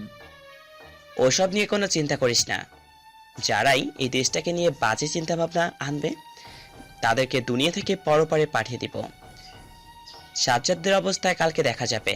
আমি আজকে ফিরোজ ভাইকে ফোন করে জানিয়ে দেব যাতে ফারদিন রেস্তোরাঁকে এখানে আসতে বলে, তাহলে আরও কয়েকদিন বেঁচে থাকতে পারবে। আর জেরি, তুমি আমার মাফিয়া সম্পর্কে এখনো বেশি কিছু জানতে পারো নাই, এখনো তোমার অজানা কিছু রয়ে গিয়েছে। মাফিয়া একটা বিশেষ টিম গোপন একটা জায়গায় মাটির নিচে ট্রেনিং দেওয়া হচ্ছে। ওদের স্পেশালভাবে প্রশিক্ষণ করানো হচ্ছে যাতে করে দেশের যে কোনো বড় কাজে নিমিষেই করে ফেলতে পারে। আর ওরা একজন হায়নার থেকেও হিংস্র। ভাই আপনি তো এই কথাটা আগে বলেন না আমাকে, আমি আর ভাবলাম ওদের সাথে পেরে উঠবো কিভাবে। আচ্ছা, আজকে আড্ডা এখানে শেষ, সবাই নিজের জায়গায় চলে যাও। মাহফুজের অর্ডার শুনে সবাই আড্ডা থেকে বেরিয়ে যায়। তারপর মাহফুজ জেরির সাথে বুক করে বেরিয়ে আসে। জেরিকে বলে দেয় গোপনের সকল কিছুর ইনফরমেশন যেন নিয়ে রাখে। তারপর দুজনে বাসায় চলে যায়। বাসায় পৌঁছাতে রাত হয়ে যায়। বাসায় গিয়ে কলিং বেল দিতেই তাসফিয়া এসে দরজা খুলে দিল। ভিতরে এসে ফ্রেশ হয়ে রুমে গেলাম। লামিয়া খাটের উপর বসে খেলা করতেছে। আমাকে দেখি বাবা বলে জড়িয়ে ধরলো। তুই কোথায় ছিলে বাবা? এই তো মা, বাইরে একটু কাজের জন্য ছিলাম। আচ্ছা, তুমি রাতে খেয়েছো? হ্যাঁ বাবা, আম্মু খাইয়ে দিয়েছে। আচ্ছা ঠিক আছে, তোমার আম্মুকে বলে দিচ্ছি যাতে তোমাকে ঘুম পাড়িয়ে দেয়। তারপর তাসফিয়াকে ডাক দিয়ে দিলাম। হ্যাঁ বলো, ডাকছো কেন? রাতের খাবার কি খেয়েছো? তোমাকে ছাড়া কখনো খেয়েছি আমি? ওকে ঠিক আছে, লামিয়াকে ঘুম পাড়িয়ে দিয়ে টেবিলে এসো, দুজন মিলে খেয়ে নিই। ওকে ঠিক আছে। তারপর তাসফিয়া গিয়ে লামিয়াকে ঘুম পাড়িয়ে দিলে এদিকে মাহফুজ খাবার টেবিলে বসে আছে। তাসফিয়া আসার পর দুজনে মিলে খেয়ে নিল। খাওয়া দাওয়া শেষ করে মাহফুজ ছাদে চলে যায়। সেখানে থাকা একটা সোফায় বসে তারপর ফিরোজ ভাইকে কল করে। একবার ফোন করতেই ধরে বলে, महफूज भाई मुझे बताओ तुम कैसे हो। हाँ महफूज भाई बोलो তুমি কেমন আছো। হ্যাঁ ভাই, मैं ठीक हो, तुम कैसे हो? हाँ भाई, আমি ভালো আছি, তুমি কেমন আছো? हाँ भाई मैं बहुत अच्छा हूँ। तो इतने दिनों बाद मुझे फिर से याद आया भाई। हाँ भाई আমি খুব ভালো আছি। তো হঠাৎ এতদিন পর এই ভাইটার কথা মনে পড়লো যে। আরে না, সেরকম কিছু না, অনেক কাজের চাপে কথা বলা হয় না, তেমন একটা কাজ করার জন্য ফোন দিলাম।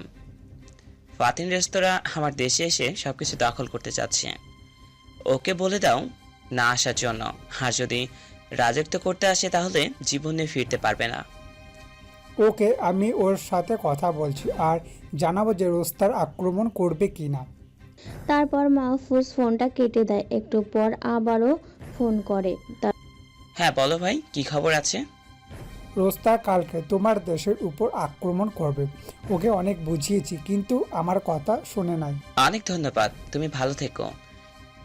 এই বলল মাহফুজ ফোনটা কেটে দেয়। মাথায় পুরো আগুন জ্বলতেছে। শুধু এবার দেশের মাটিতে পা রেখে দেখ, তোদের অস্তিত্ব ধুলায় মুছিয়ে দিব। তারপর মাহফুজ হাবিবকে ফোন করে যে মাটির নিচে মানুষগুলোকে হায়না করার প্রশিক্ষণের কাজে আছে। মাহফুজ হাবিব কালকে তুমি পুরো মাফিয়া হায়নাগুলোকে মুক্ত করে দিবে, কারণ দেশের মাটি রক্ষা করতে হয় যে সে সব থেকে বড় আন্ডারওয়ার্ল্ডের মাফিয়াকে ধুলোয় মিশিয়ে দিবে। কালকেই পুরো শহরে রক্তের বন্যা বইবে। মাহফুজ ছাদ থেকে নিচে এসে দেখে তাসফিয়া ঘরে নেই। তাসফিয়াকে পুরো বাড়ি খুঁজে ফেলেও কিন্তু কোথাও পায় না। এই তাসফিয়া আবার কই গেল? তখনই মাহফুজের ফোনে অপরিচিত একটা নাম্বার থেকে ফোন আসে। হ্যালো, কে বলছেন? আমি যেই হই না কেন, তোর তাসফিয়া আমাদের কাছে। ওকে বাঁচাতে হলে সাজ্জাদের কাছে তোকে আত্মসমর্পণ করতে হবে, নয়তো তুই ওকে খুঁজে পাবি না। এই, আমার তাসফিয়ার যদি কিছু হয় তাহলে তোদের একটাকেও আস্ত রাখবো না। হাসালি আমাকে। বলেই ফোনটা কেটে দিল। মাহফুজের মাথায় তো আগুন ধরে যায়। নিষ্পাপ মেয়েটা ঘুমিয়ে রয়েছে। তাসফিয়ার কিছু হয়ে গেছে। তাসফিয়ার কিছু হয়ে গেলে মেয়েটা তো মাহারা হয়ে যাবে।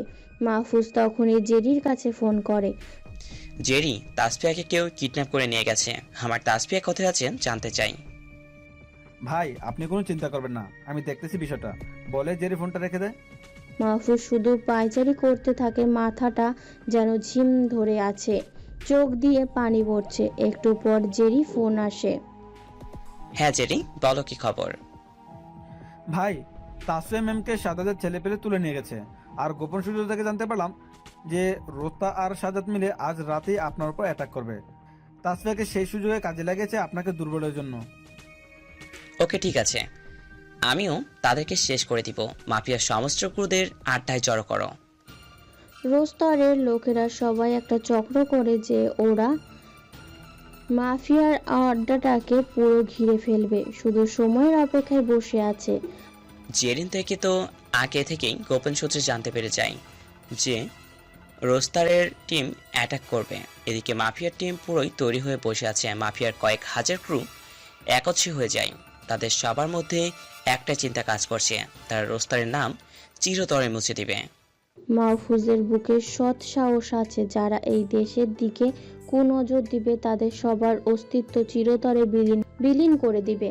কিন্তু তাসফিয়ার জন্য তার অনেক খারাপ লাগছে। ওর যদি কিছু হয়ে যায়, কিন্তু না, মাহফুজ নিজের মনকে শক্ত করে তাসফিয়ার কিছু হতে দিবে না। সবাইকে জোর করে নিয়ে মাহফুজ কিছু কথা বলে।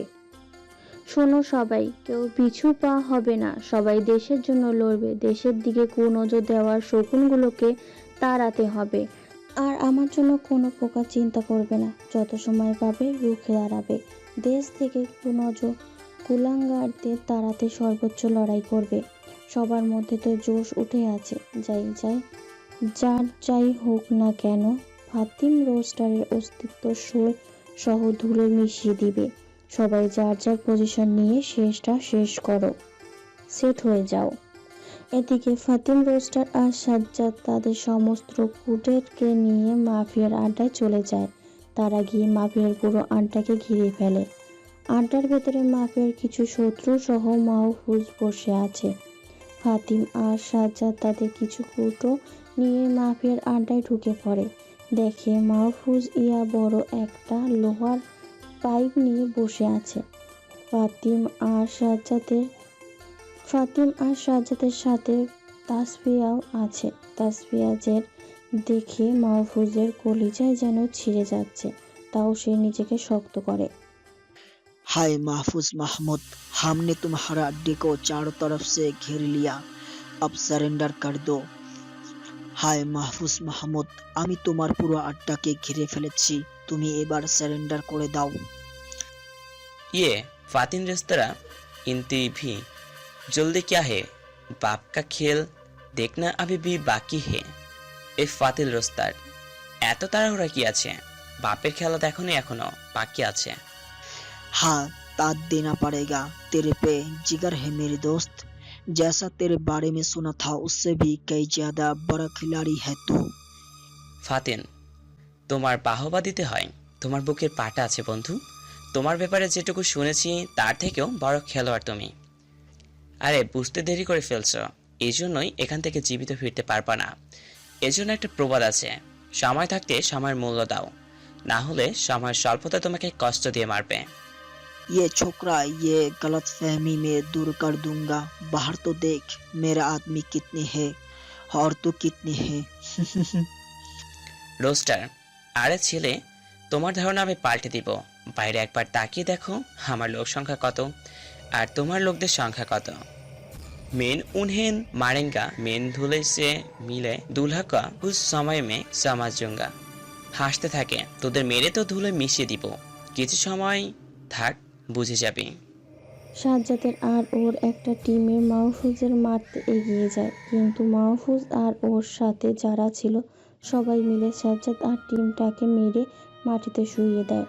নিজেই এই টিমের বেশিরভাগ মানুষকে মেরে কিমা বানিয়ে দেয়, আর সাজ্জাদের তো मियाक्रू मेरे फेल से या छोकरा मुझे मारने आई, तुम नहीं जानता कि मैं तुम्हारा बाप ने স্যারকে বলে একটা ছেলের মুখের ওপর পাড়া দিয়ে পুরো মুখ থেতলে দেয়। রোস্টার ভয় পেয়ে যায়।